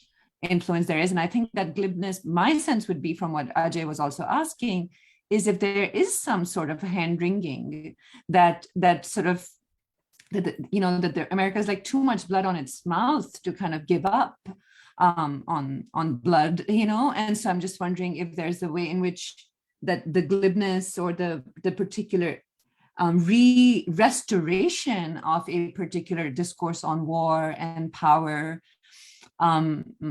is not happening with prejudice to the US, but to enable a form of return, to enable a restoration of an imperial order that the Democrats do recognize and can use, and like whatever Trump's problems, like you kind of messed up for a while. But I'm just thinking about like, yeah, I guess I'm just asking like why this soft, why is America soft here, and why is the theater not an American theater like also, right? Like it's kind of a grasping for something that they don't like. Yeah, is that a fair question? I mean, is that a clear question? Is that doing something? Clear is maybe a big word for me, but thinking about, can you think on? I think maybe just to clarify, speaking of soft power is, I believe I was referring to kind of America's role in Europe and its place in Europe as basically kind of bolstering both Western European states, but also drawing countries formerly in the Eastern Bloc into the kind of geopolitical arrangement, and that has the United States at its core. Now, I think what you're pointing to very correctly is this dynamic between the Europe as the kind of site of peaceful power and peaceful dominion, and then the rest of the world, really, whether that's the Middle East or Latin America or Sub-Saharan Africa, as the site of the exercise of violence and empire. So I think we absolutely have to kind of like clarify and emphasize that distinction. But I do also kind of want to say that I think what's really interesting is that to consider is that a lot of the way that when we talk about politics here in the US in terms of the bipartisan consensus has always been the bipartisan consensus about America's imperial role and its investment in a strong military, a strong kind of projection of global power. Aziz Rana makes this point wonderfully in an essay from In N+1 from a few years ago. But in any case, I think, I mean, it's easy to speculate, but perhaps what we're seeing to some extent now in terms of media coverage is, again, this call for a stronger projection of NATO, of US power via NATO to push back against what has now been categorized as a historic enemy and as a civilizational enemy, is Russia. If I might just add before I'll try to bring some of the viewer questions onto the table as well. I think a lot of what y'all have been sort of getting towards, and it's really fascinating to sort of have to struggle with some of these questions. I love the Schmidt against Schmidt too. I mean, that was my old friend Franz Neumann's big argument was, in fact, the Schmittian regime par excellence, right? Nazi Germany was actually not Schmittian at all. Had no clear sovereign power. It was a giant fucking mess. Doesn't mean messes can't work and can't be very efficient at things like killing millions and millions of people or having remarkable economic recoveries. But I wanted to come back, actually do a question that Soraya posed. I think it really nicely sort of encapsulates some of these things. Because it is, for example, one of the media responses in the Anglosphere, and again, I don't know what gets covered in Norway, so if that's different, you should talk about it, has been to talk about the Russian Federation's invasion of Ukraine as a kind of like re-exertion of Bolshevism, right? As a re-exertion of Soviet, Soviet identity, Soviet belief systems, and all this stuff. And of course, this is nonsense, literally down to the very words that Vladimir Putin and many of his allies say, right? They say it was a historic error. And this, I think, speaks directly to what Asma was bringing up before about the Soviet version of like national autonomy and things like that. They said it was a gross Bolshevik error to give this much freedom, this much linguistic freedom, this much cultural freedom to these minor peoples who should have been subjugated to the proper Russian, I don't know how else to put it, like sort of racial, national, religious superiority, that this was a huge error. And this is the kind of, sort of reason why I think even for all of its silliness, like it is worth addressing some of these sort of media questions alongside some of the geopolitical ones. So I'll talk about, just add briefly, right? When we talk about American soft power, I think that's not only a geographical thing, right? That, of course, is the US as the kind of embodied instrument of, let's call it again, just amorphously global capital, right? On this sort of very abstract level. And that doesn't always mean, there was this like real temptation, I remember Iraq, back in Iraq 1 and in Iraq 2 to say, no war for oil, right? It's going to be like war for profits, war for oil. And these aren't 100% untrue, but it's also understanding different parts of capital, structural forces that, want stability, that want intellectual property rights enforced, that want certain kinds of international norms enforced without too much exertion of control. And one of the things that you've seen, just to bring us back to the, again, I'll use the climate stuff because it's so close to my own research, right? Immediately, someone like Boris Johnson is off to the races. And it's funny because actually, weirdly, I don't know how much people follow United Kingdom politics, but Boris Johnson has taken a much more reasonable position on Ukraine than the new Labour leader, Keir Starmer, has, who is very bellicose, and Johnson has been like, we're not getting involved. But at the same time is off to the races to Saudi, to the Emirates, to try to get supply up and things like that. Again, whereas a perfectly irrational case could be made being like, it's going to be a long, cold winter. Let's use this opportunity to do a real energy transition. That option is on the table, even within a certain version of capitalism. But there is no organized, this is where we come back to the left and its lack of power. There's no organized power to push that. And the last thing I do actually want to bring up, because I think people can forget it, and it's a really nice transition to several of the comments that have come in from viewers, is this like sort of the place of what I think all three of you in different, right? Soraya mentioned sort of the Afghani version of morality police. Asma mentioned like what it would mean to have support for Ukrainians, this kind of thing. Rafael mentioned the conservative nature of the Putin regime, right? A socially conservative nature, right? The Orthodox Church, the family, et cetera. These things are to be protected. The 18th Brumaire vibes are strong, let's just say. They're strong over there. But how much that this is dovetails, in fact, with a liberal version of that, right? So you have this sort of a very, and by liberal here, I mean liberal philosophical, and I actually mean this sort of truncated, it's not even like real liberalism, it's sort of like today's reduced liberalism, let's call it, where you have the same people who calling for more bellicosity towards potentially entering into a kind of nuclear conflict in Eastern Europe, at the same time, praising, for example, French liberals turn away from so-called American wokeness, right? Sort of like American gender ideals, American, like supposedly these like weird, horrible ideas that have come out of the US about race, gender, and sexuality. And it's very interesting to look, right, and think again, like none of these states are, from a left point of view, are our states, right? They're all working against these kinds of principles.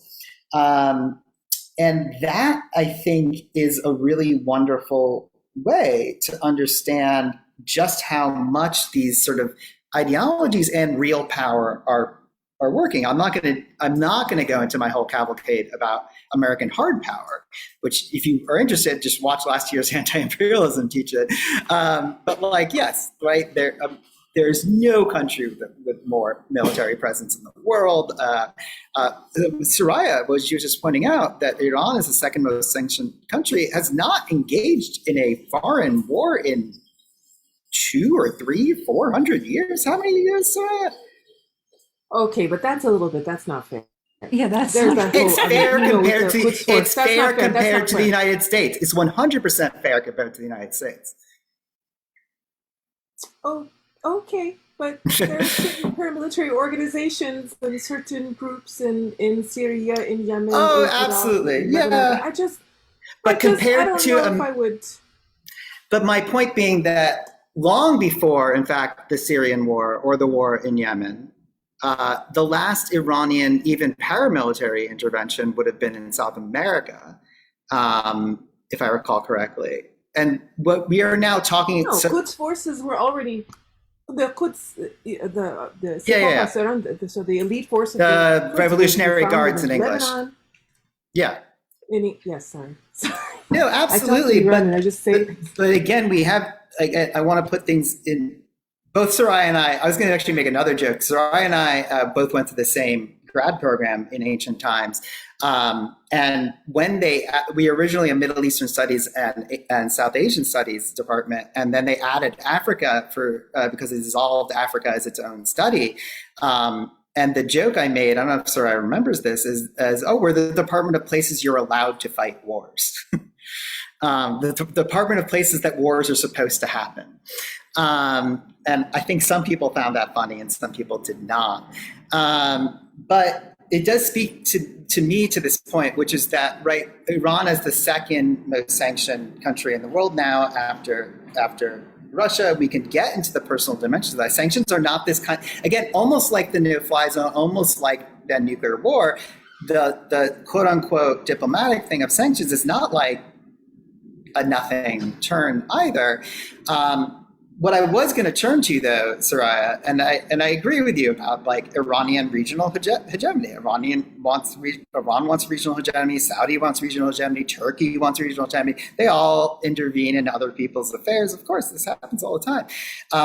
But the degree, like, not to be too Hegel about this, right? But when you get a certain degree of quantity that up to where the U.S. acts, there is a qualitative shift, I would say. In that kind of domination. And the thing I was going to get to is, I don't want to rattle off because I actually don't have those notes from last year's event, but the like number and placement of American military installations in the world, of course, dwarfs everyone. It dwarfs everyone. And people get upset and they say, oh my God, China's has now development projects all over Africa and this, that, and the other. But it's like, those development projects, which are sometimes racially tinged, let's just say, and do have a modicum of a kind of, let's call it like new sub-colonial or sub-imperial kind of thing. It's not quite the technical old colonial or imperial. Like, again, are nothing compared to the way in which the US has done this and wishes to continue to do this. And also are nothing compared I have to be very blunt, to the kinds of wars that Russia is engaged in right now in Ukraine, or that Russia engaged in before in Chechnya, as Rafael mentioned. And I should add, especially because one of the one of the viewers was asking about this, like, what is the context of all these wars, right? That Chechnya war, if I recall correctly, was with the US stamp of approval. That was a GWOT, that was a Global War on Terror approved conflict. So let's sort of, if I can pivot ever so slightly into questions that people are asking, and I'm going to try to synthesize these and rephrase them, this is now quite a number. And I think we've done this in a way too, right? So one person asks, and I'll come to the Russia other wars in a moment, but that there's such a contrast, a sort of shocking contrast between the way the US and the West have responded, right, in solidarity with the Ukrainians, to the shabby treatment of Afghans just in the past year, right? It's just, this comparison seems hard to shake.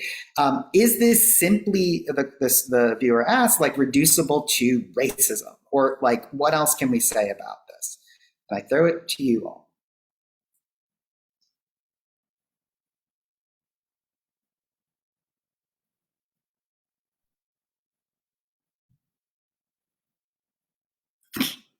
Maybe I should have thrown it to someone in particular. Asma, I'm throwing it to you. I can tell you. No, I think I often, I think there's always an intimacy with those you have colonized. I think I wouldn't even know if there's a kind of, it's simply, there's nothing simple about racism, one. But what I mean is that, like, if we take history of colonization and the colonial subject formation and this really, the way that Fanon talks about, like, this mutuality and this mutual sort of destruction, or this, like, the non-being, or there's something intimate about a prior colonial relation that I feel enables, right? I think that is a part of anti-Blackness. There's a part of, just like the actual racism we confront here. And also, like, I think a particular way, and this is at least what I'm experiencing in terms of, like, Afghan refugees right now, is the colonial relation being, of course, always mediated by the ability to see somebody as a body who can work for you, so that there's a certain way that the Afghan refugee, right, is a potential. I mean, I have friends here who are working, with the Jewish Family Services, and, like, we're talking about extremely qualified Afghans coming here who are all being given laundry jobs or being kind of placed by, so there's already a place for the needy migrant, or the somebody who we know well enough how to violate. I feel like there's something really deeply psychoanalytic, creepy about it, but I can't push it past. And I think violence on an everyday level, and I feel like this is something we were always worried about with Trump, like, in what ways our friends will be enabled to violate us that wasn't possible before. What about Trump enables a whole source of interpersonal violence, a kind of, like, the liberal who feels, better than Trump, right? Like, who can violate in different ways, but can be more unabashed about it. So, like, the fact that alongside what is happening with Afghanistan is the narrative of a kind of, again, restoration of the US to the usual, like, we're no longer Trump people, we are better, we were always better than Trump, we're back to being our usual terrible selves, not Trump. That thing overlapping with this, of course, Biden kind of pulling out of Afghanistan, like, seems to be, right, like, there's a timing piece to it that sees somebody as a particular vessel or container of violence, of ability to kind of withstand it. And that's how I think about it. We can do certain things to certain people, I think, and not do others. And if racism is one word for it, it's one word for it. But I think there can be many reasons. Sorry, just jump in. I love that phrase you used about it, the kind of intimacy towards those who colonize. And when I'm thinking about the of course, this happened during the revolution in '79, and how the Americans treated the Iranians who sort of came to the United States and stuff.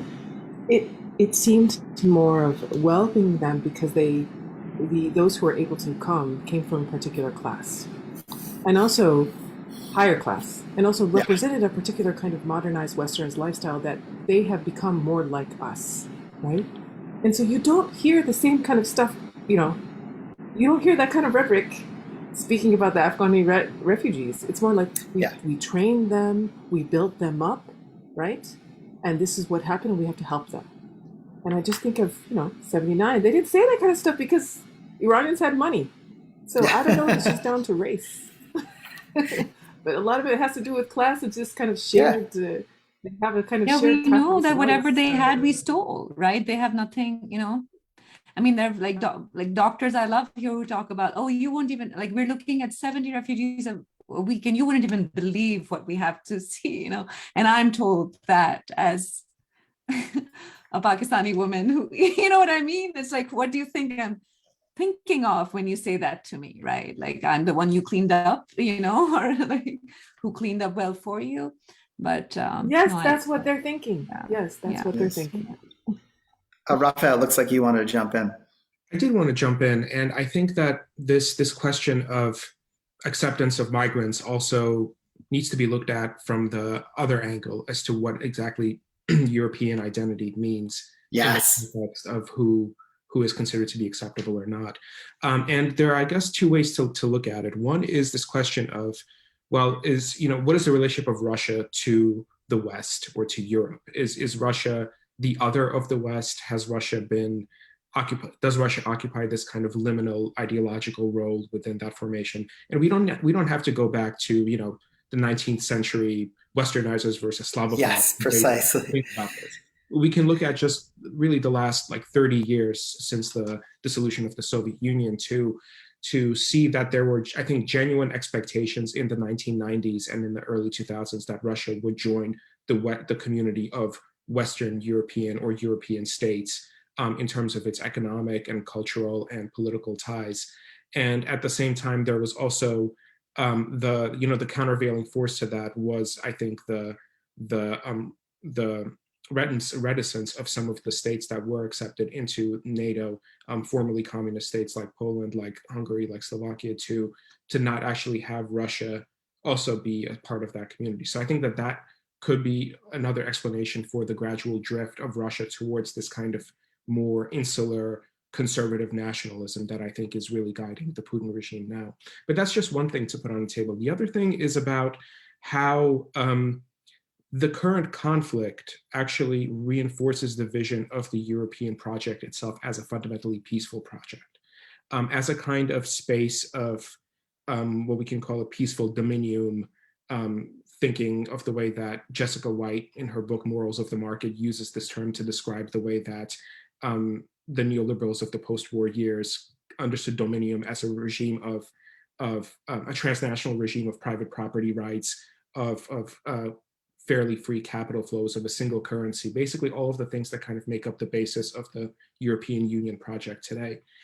And at the same time as that ideology is being put forward of a peaceful kind of corner of the world, as we've had the Mediterranean migrant crisis of people, drowning in horrific conditions, fleeing from NATO involved conflict in Libya and other parts of MENA. The way that Middle Eastern migrants were just within the last few months used basically as political pawns on the border of the Belarus and Polish states, essentially as a way in which, thank you, Asma, Kurdish migrants primarily, essentially as political pawns to test the boundaries of what it is that the European Union was willing to accept in terms of migrants, very cynically, of course. And also, I think the complete memory holding of the Yugoslav wars as wars, right?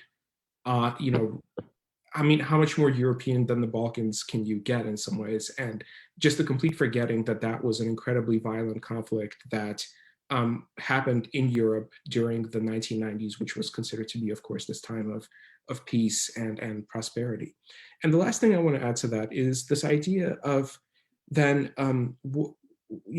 how does the migrant crisis that is now catalyzed by this war, what does that do for the idea of fortress Europe, of this idea of the European single market zone, or maybe the NATO zone, or however we want to kind of group those states, in the sense that they seem to be now being drawn into a conflict on Europe's semi-periphery that at the same time is going to exacerbate another refugee crisis, as we're seeing now. I don't think it will be long before right-wing parties in many of these states start to claim that actually we need to stop accepting Ukrainian refugees. This is getting too far. And then that's going to lead to a further doubling down on the idea of Fortress Europe as a kind of insular zone and insular space in which people should be kept out of. And I think Ukraine, of course, plays this very, again, like Russia, a liminal role in terms of European self-identity. I want to just read a sentence from a book called Dissidents Among Dissidents by Ilya Budraitskis, who's a Russian leftist dissident, and describing the 2013-2014 Maidan conflict. The way that he describes how Europeans understood Ukrainians was the well-established Enlightenment figure of the noble savage gained a new meaning in the image of the distant Ukrainian whose blood could sanctify tarnished European ideals long since forgotten by their original inventors. So, in other words, there was a projection of a kind of need for solidarity with Ukrainian people, one that I think was much more interested in what this meant for Europe rather than for the fates of Ukrainians themselves. Thank you so much, Rafael, and everyone. If I could just piggyback on that before moving to, I think, the second little cluster of questions I'm trying to synthesize into like one question, is to pick up on this Fortress Europe thing. Because one thing I do think is really fascinating is, yes, that's, okay, sorry, is the closing down. Like there was a time, actually I remember it again in the 90s and then especially in the early 2000s when the European project was sort of held up as like not just it's this sort of alternative for Europe, but as this like potential model for global governance. And any sort of pretension to that, I feel like has crashed against two waves. One was the initial intransigence of, and difficulties with trying to bring Turkey into this sort of European fold. And the second is in fact this I don't know if you would even call this recapitulation or reimagining as much as it is a sort of emergence of the reality of Europe as an explicitly anti-communist, Christian, white project, dominated. I mean, it's a joke. I was just teaching my students Adorno last night, reading line by line from Minima Moralia, and then one of his, famous bits ends, you might think Hitler's dead or in a bunker, but actually Hitler lives on. And that has a lot to do with the ways in which, again, this sort of soft power, hard power, the ways in which we do a lot of the things that we claim that we don't, right? The US has the world's largest prison population. We know this, the world's largest migrant detention thing. We know this. The Europeans are still to this day uprooting Roma and driving them to their shores. I have actually already read reports that the shift that I believe Soraya or Rafael was just referring to has already happened in certain places where people are like, okay, that's probably enough Ukrainians actually. Like we got enough to put on a poster. Not so many that we want to like actually breach this program. Such that the Fortress Europe, I think, is becoming more and more the reality. You had that amazing thing. I think it was canceled very quickly. I don't mean canceled in the internet way. I mean canceled literally, like a policy cancel. That there was going to be this department for like European like cultural identity and solidification or something like this. There was going to be an EU department for this, and it was explicitly about like the cradle of Christian civilization, yada yada yada, all this kind of stuff. And it was just clearly like, basically like Jews, Muslims, and quietly like Black Christians, you're barely even in. Black Muslims, you're definitely out. Like Like everyone else, you're like at best second-class citizens. And that was on the fucking EU website for like a month until people were like, this is so offensive, you have to take it down. So I think that's in there. And there's also, and I know I've written about this and other people in the room have written about this, there's also racism. It's actually a wonderful word for this. But racism is also a form of value generation, as Asma was just describing. I've written many times about all the value you can extract from migrants, and then just essentially dispose of them to get to some necropolitical stuff, which some students were asking about. And also the role of race, and I will here turn to Asma's reference to Orientalism. This kind of Orientalized, which again doesn't just mean Middle East or Asia, right? It's about this idea about the projection of the power to create cultural conditions and how that supports the sort of system that Rafael was describing in this beautiful phrase that I love, this imperialist chain. Ideologies of race help us reinforce that idea of these tiers of states and what characterizes them. If I can shift gears a little bit, there's a lot of questions that came in about imperialism. Like, for example, one person was asking, like, what does it mean when one imperialist threat, one power is physically invading its neighbor, killing and terrorizing civilians en masse, etc., while the other, right, and here, right, that is referring to Russia, and the other NATO and Western power are cautiously avoiding direct involvement. So what does that mean? And then similarly, another question was about whether we should be considering what Soraya, the history Soraya was giving us about Afghanistan, as interventions or as imperialism, or how should we be understanding those things? So how do we understand imperialism, I guess, in this moment is the easy synthesis of that question. Hard to answer, but easy to pose. I think that it's, as far as conversations about imperialism, I want to, I think, gesture back to what I said earlier about there being essentially competing visions of global order projected by either great powers like the United States or aspiring powers like China, or nations that think of themselves as great powers, as you know, many in the Russian elite do. I think the fact that NATO has shown restraint is undoubtedly a good thing. Yes, I agree. I think that there's no question that we are, I think, on the precipice of a really dangerous moment in global politics right now.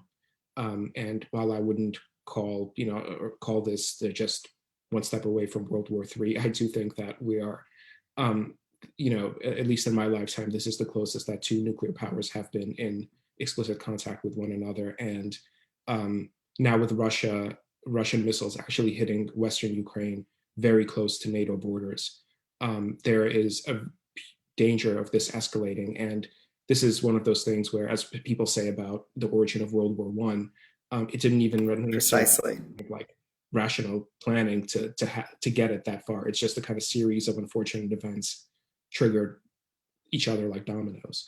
So NATO restraint undoubtedly is a good thing. And I think maybe anticipating Ajay's later question about about what we leftists, speaking as the left, speaking as a person of that political inclination, I think opposing the Putin regime is absolutely essential. And I think what we have to do is actually listen to and support dissidents in Russia today. People who are, I think, very bravely taking to the streets, getting detained under extremely draconian laws and conditions to create networks of solidarity. And I think at the same time, while respecting that simply dumping arms and weapons and ramping up pro-war rhetoric here in the West or in North America is not the way to go. Couldn't agree more. But I did want to ask Soraya if you have anything you wanted to say before. I know you have to run before the end of the event. That is it was an incredibly difficult question that I need time for. I need time for. I need time for. I can't just say it on the spot. I apologize. No, of course. Thank you so much. The only thing I'll add to Rafael's, I think, very trenchant sort of analysis there is there has become, again, maybe I'm so critical theory that I'm always thinking about media and presentation and the way in which things are narrativized and things of this nature, and the stories that we tell each other, right? The stories we tell each other are very important, frankly. And it's very easy to say, as I did at the top of the show, right? Like, support for Ukrainians, solidarity with Ukrainians, solidarity with Afghanis, support for Afghanis. It's very difficult to know what that means. And I love the way Rafael also adds here, support for dissidents, right? So one of the most fascinating things for me in this moment, in the Russian case, not differently than the Afghan one, is the way in which you do have actually fairly prominent politicians in Russia.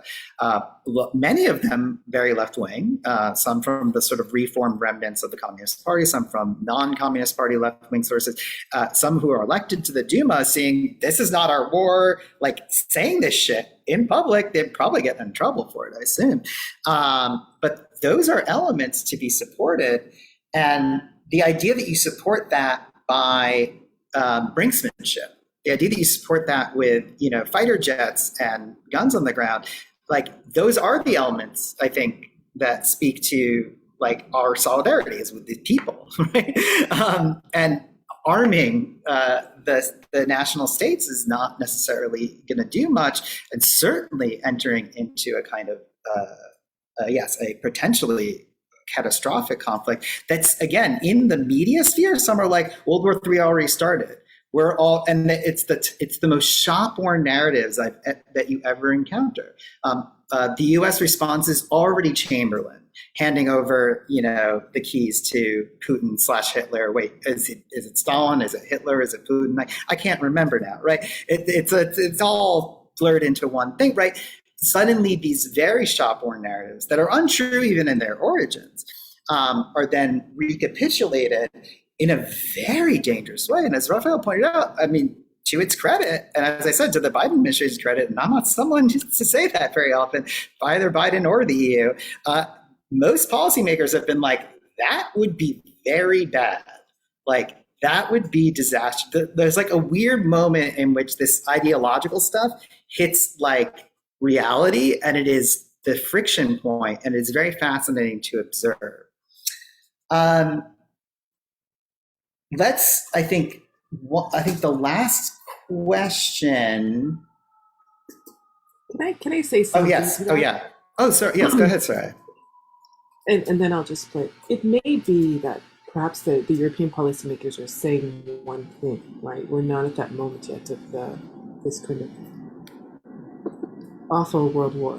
Yeah. But at least on the ground, there are I'm just speaking from this particular, living in Norway, there's preparation for it. Yeah.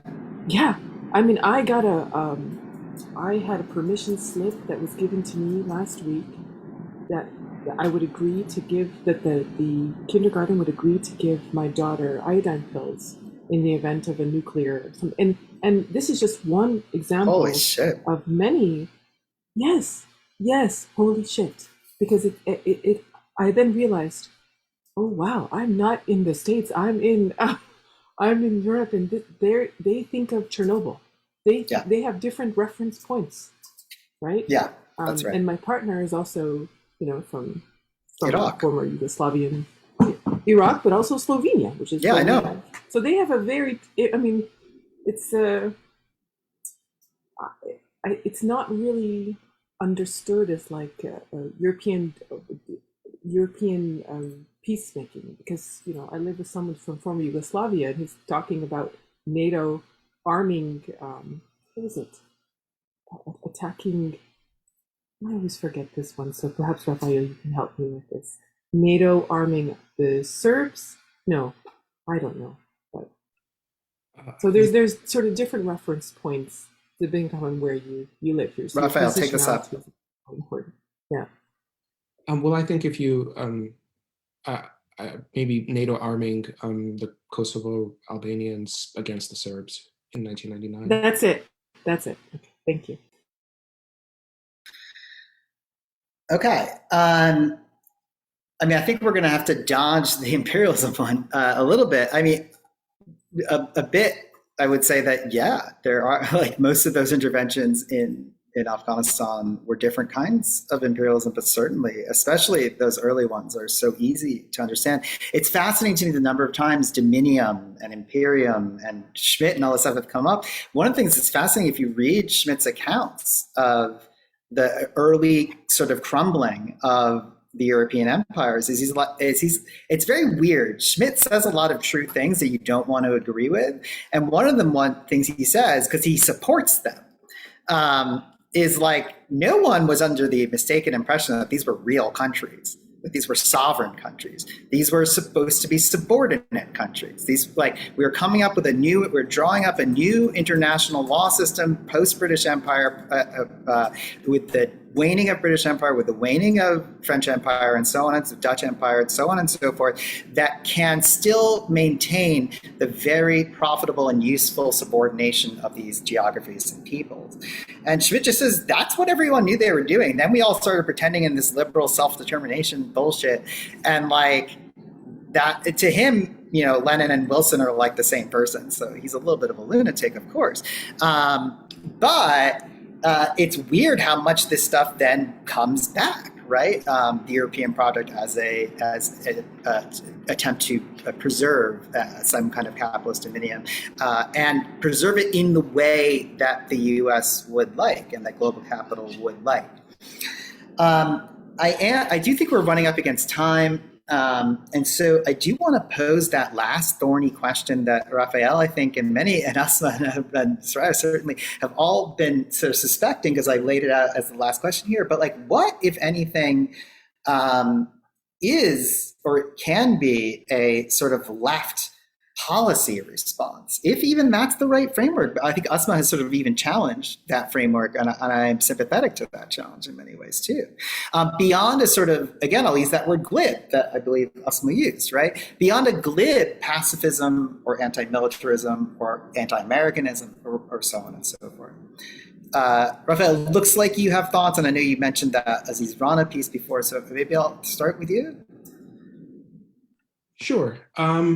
Well, I think it basically boils down to what I said earlier, which is that we have to identify spaces of meaningful transnational linkages and transnational activism that resist the pull to a kind of cynical realpolitik, or just kind of the idea that, every nation, great power should kind of have its zone of that we have no right to criticize or intervene in. But I think that involves rebuilding an international left and a transnational left that we have not, really had for quite some time. And the forms of it that we do have, both nationally and internationally, are quite weak. We have to be frank with ourselves about that. But I do think that basically the starting point is solidarity with people who are currently resisting war and authoritarian regimes in their own countries. So that includes both dissidents in Russia today. That includes left activists in Ukraine who are not only kind of fighting for their lives, but actually fighting for a broader, more progressive vision of what a post-war country, their country, would look like. And so I think that those kinds of gestures of solidarity can perhaps be reinforced here in our domestic context by opposing, war, by opposing, by actually kind of, I think, putting denuclearization, or at least kind of yes, very much so. Arming ourselves of divestment from nuclear power warheads, basically. As kind of like back on the left agenda, which it hasn't really been on since the 1990s, probably.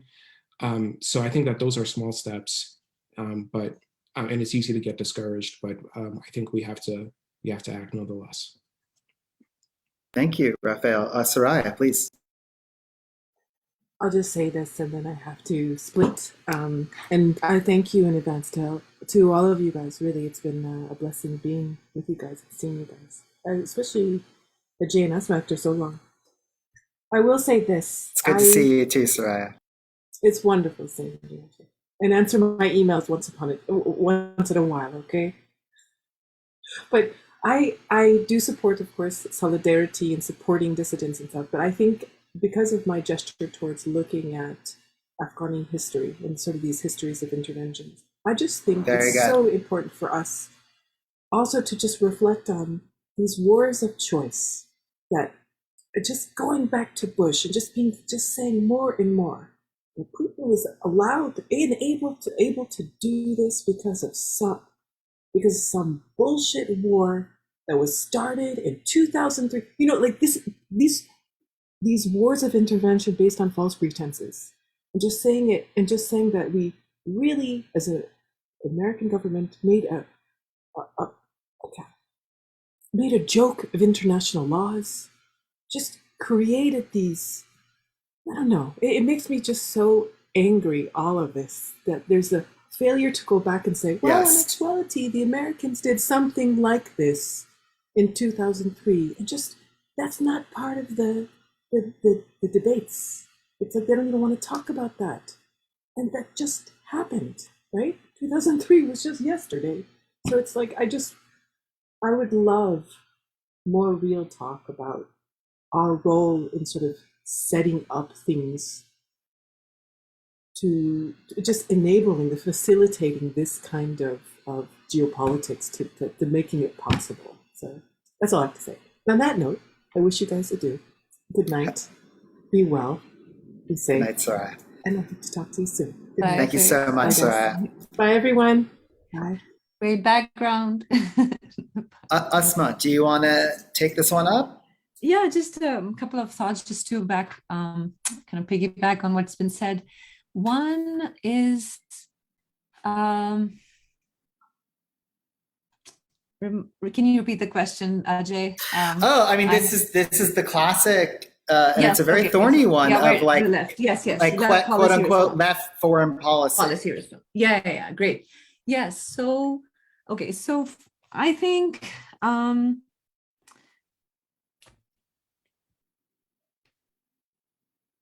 think maybe there's a moment like I start to feel like I'm kind of in an Octavia Butler like story. So it's like kind of all my answers are going to be extremely serious. Like I'm like, well, if like everyone's taking this so seriously, we should sort of just kind of laugh in the face, of the US and sort of just tempt people to do what they're going to do and then deal with it. But that's not what I really want. Not sure that's good. That's not what I really want.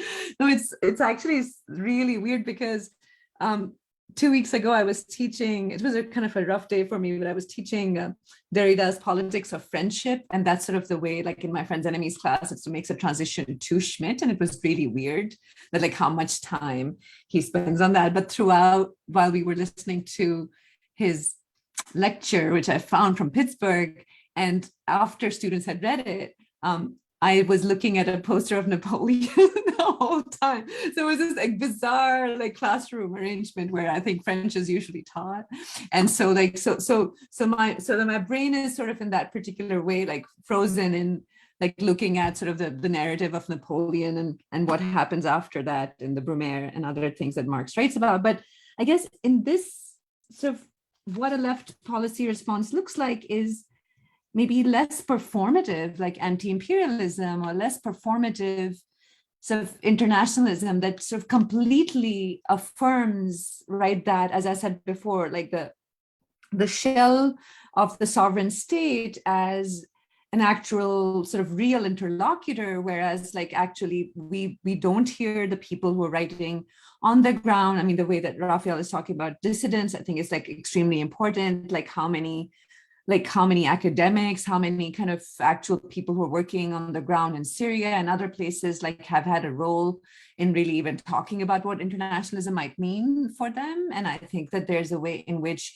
the narrative of a form of really kind of state-centered internationalism seems to be wearing so thin, like it just literally feels like a performance, right? It feels like an elaborate sort of performance of a nostalgia, of a particular kind of I'm just like, there are people I love who do that, and you know who I'm talking about, but there's also a way that I just kind of look in their faces, not you, but I just mean like, sort of progressive international folks, or like kind of, I was saying I don't know who you're referring okay, to. But... okay, anyway, but like I think we've spoken in different times about, right, there's a sort of the idea of like a unified progressive international or an anti-imperial left that has to learn from, like, has to kind of be okay with China, or be able to speak about these countries just as these international actors. And I think that seems to be like, perhaps internationalism has to be upended in a certain way by making the people inside these places sort of interlocutors in some form of like actual exchange of support, of help, whether it be military, whether it be something else. What does it mean to support Assad? What does it mean to kind of have these proxy wars? What does it mean to not address like 11-year-old wars in Syria? So yeah, I think I'm not super, like, I don't think there's a left. I mean, I'm someone who actually even thought that part of a really great left policy response to the pandemic would have been just creating a world like health organization that actually gives everybody like, healthcare, and it would be perfectly consistent with capitalist like democracy, right? Like some form of like the market would actually keep people alive. I was okay with that. So I'm not some purist in this way, right? But I also think that the purity of like international, sort of a kind of old style internationalist orthodoxy seems to me as bad as, right? Internationalist orthodoxy seems as bad and flat as contemporary discussions of like, I don't know, like regional powers versus, I mean, again, those are realities, but I just feel like, why haven't our discourses kind of updated themselves in a certain way? And like, why are we forced to talk to the same people and with the same, I mean, somebody actually wrote about Chomsky, I think a while ago, about like how like it sort of gets tiring to see the same tirade against America, which is not at all disputable, but it takes so much room that could be actually given to the people who are like dissidents and trying to solve their problems in various countries, and actually kind of build, the Spanish Civil War kind of like solidarities. Like, what does that mean to work underneath these kind of broader international organizations? Because I think that, that's where I am, that I think it's possible, but I think it's possible with actual relationships and finding, like, getting people like,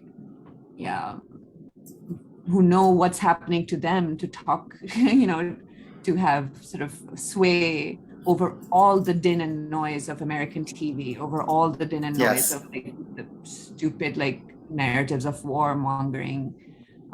Because we all know, right? Like, I think like so much of the news feed is for people like, unlike Soraya, like who are so far from war that like for them it can only be this idea, right? Like kind of like they can, like the American media will always produce a narrative for those like pearl clutching, like Jeremy Benthamites, like who are sitting in their attics, like afraid of the next war will like raise their oil prices or something, which is, what's happening. But I think that there's a different immediacy, and the immediacy won't come by bringing them here. It's actually like listening and creating spaces where those people are present in different ways. American IR, I think international studies does some radical stuff, and I think we should support those kinds of spaces of knowledge too, rather than conventional like big R IR stuff. It's Rafael, well, I mean, it's interesting to think about foreign policy and international relations as themselves these kinds of products of a very specific moment, right? It's really, I mean, it's not only for foreign policy, it's bigger, but IR as a discipline, right, is a Cold War discipline. And it has not really updated much since then. And I think Rafael is really right when he says, look, it's a position of weakness internationally. I will say that socially in the South, right, there is much more motion, much more people, much more organization. And like one of the topics I was hoping we would get to, but then our South America expert had to drop out, was like there was the successful repudiation of a honest to God, soup to nuts fascist putsch in Bolivia, right? Both through electoral and street action, right? So this can happen, right? But it shares no, I'm sad to say, no significant northern counterpart. And it sort of almost has to for some of the sort of lingering geopolitical reasons that you just mentioned. I think the other thing, it's too bad Soraya left, I think she's very right about this. I mean, there's almost a way in which if you read these communiques coming out of the Russian government and from Sergei Lavrov and people like this, like, I almost feel like they're trolling the US. They're like, they're harboring terrorists, they're developing weapons of mass destruction, they're doing this, it's almost literally word for word the absolute lies that were told during the Gulf War, which is not to say that the Russian fucking foreign minister is telling the truth, but clearly is leaning on norms established by the US under both Democratic and Republican regimes. So, I'll use the word regime, right? Russia's not the only oligarchy, right? That boring old Princeton study. The US is an oligarchy. This is unquestionable. I think I agree largely with what everyone has said here, and especially with this idea that it's sort of like this struggle, whatever it is, does begin at home, and it does also ask for networks that don't exist, honestly, 100% yet. But I think it also makes us have to question, like, some of the things that are taken as given. Like, the US is a liberal democracy. I'm sure it is liberal. Is it a democracy? Is France a liberal democracy? Like that. This is the only form of democracy that is actually real, and that like these sort of like weird relics of the old world. It's called like Cuba and to a degree China and all these things like should somehow be treated just as like simple like, oh, it's state capitalism or something like that, right? Like we have to ask ourselves, I think, a lot of discomforting questions about that, especially when we're dealing with time horizons like these crises and the pandemic. And as I always say, the pandemic and climate change are one and the same, and things like climate all at the same time. Does anyone have any other final thoughts they want to add before we conclude this event? Just a very quick observation that there's a very interesting conceptual politics of democracy that I think you touched upon with this idea that Russia in the 1990s postulated itself as a managed democracy. The idea emerging under the Yeltsin regime that there's a post-transitional form of democratic capitalist regime that is appropriate for their particular moment at that time.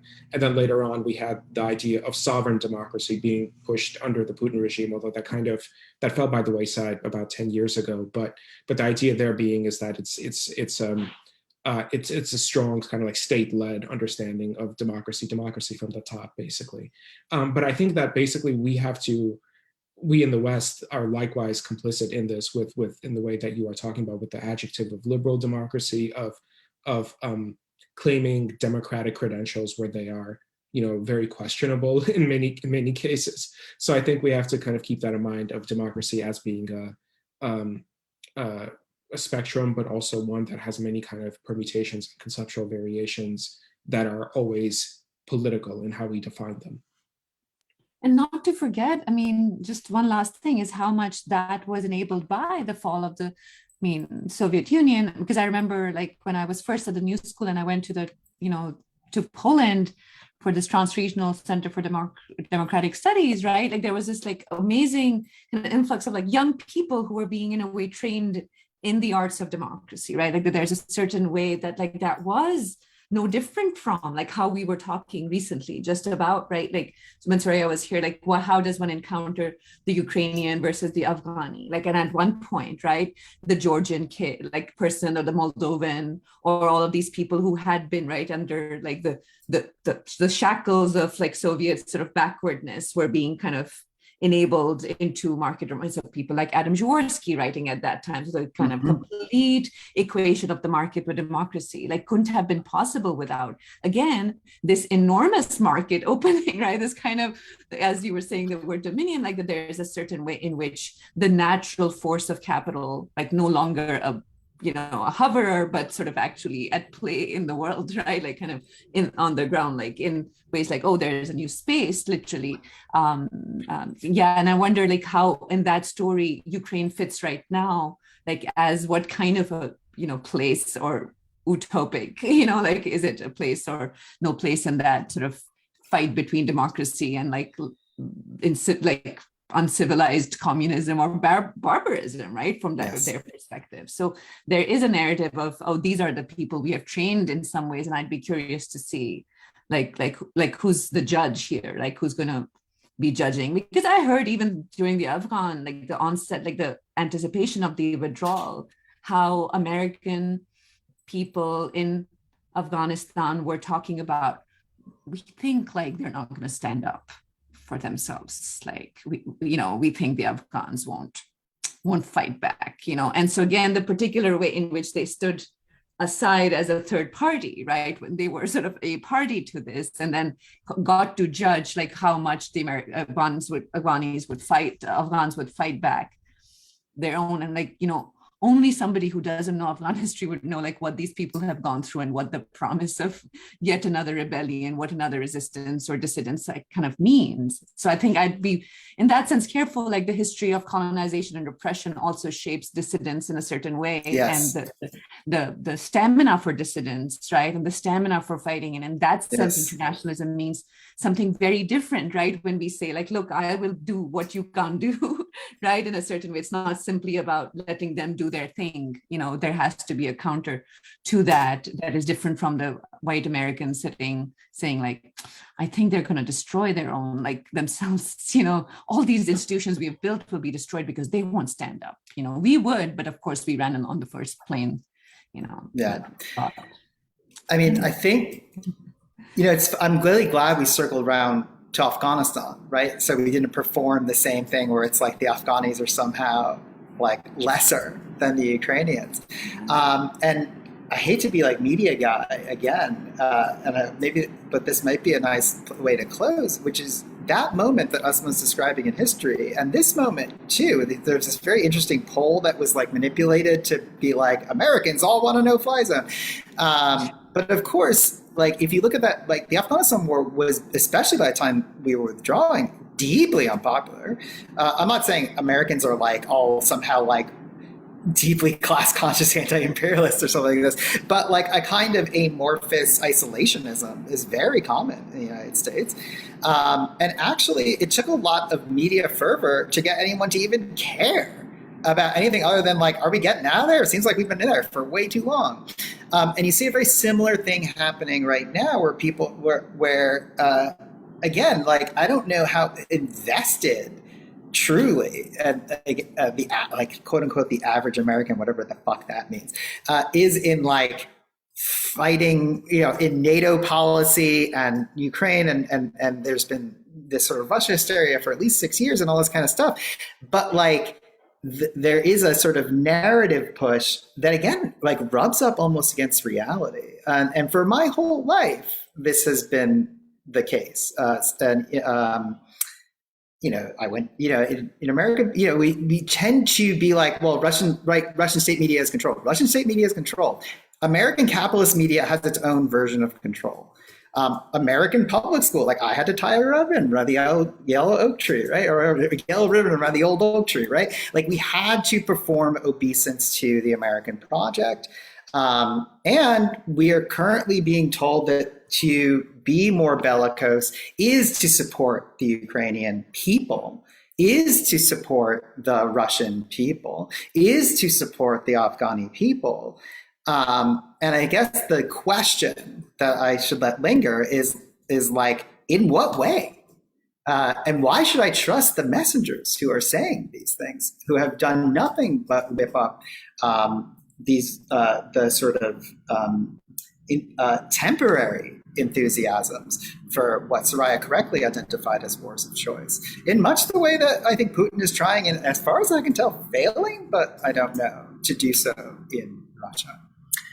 So with that, I believe we have to come to a close. I know we have not answered every question or talked about everything, but there's so much here. But I really want to thank my colleagues, Rafael and Asma and Soraya, for doing this with us, and for everyone watching at home. Sorry, Asma? No, I'm saying thank you. Oh, yes. Mark, and I don't know if I was hearing Dani in the background, but like somebody else's voice. Oh, I'm in the office. It was Mark. Okay, Mark. So thank you all so much. And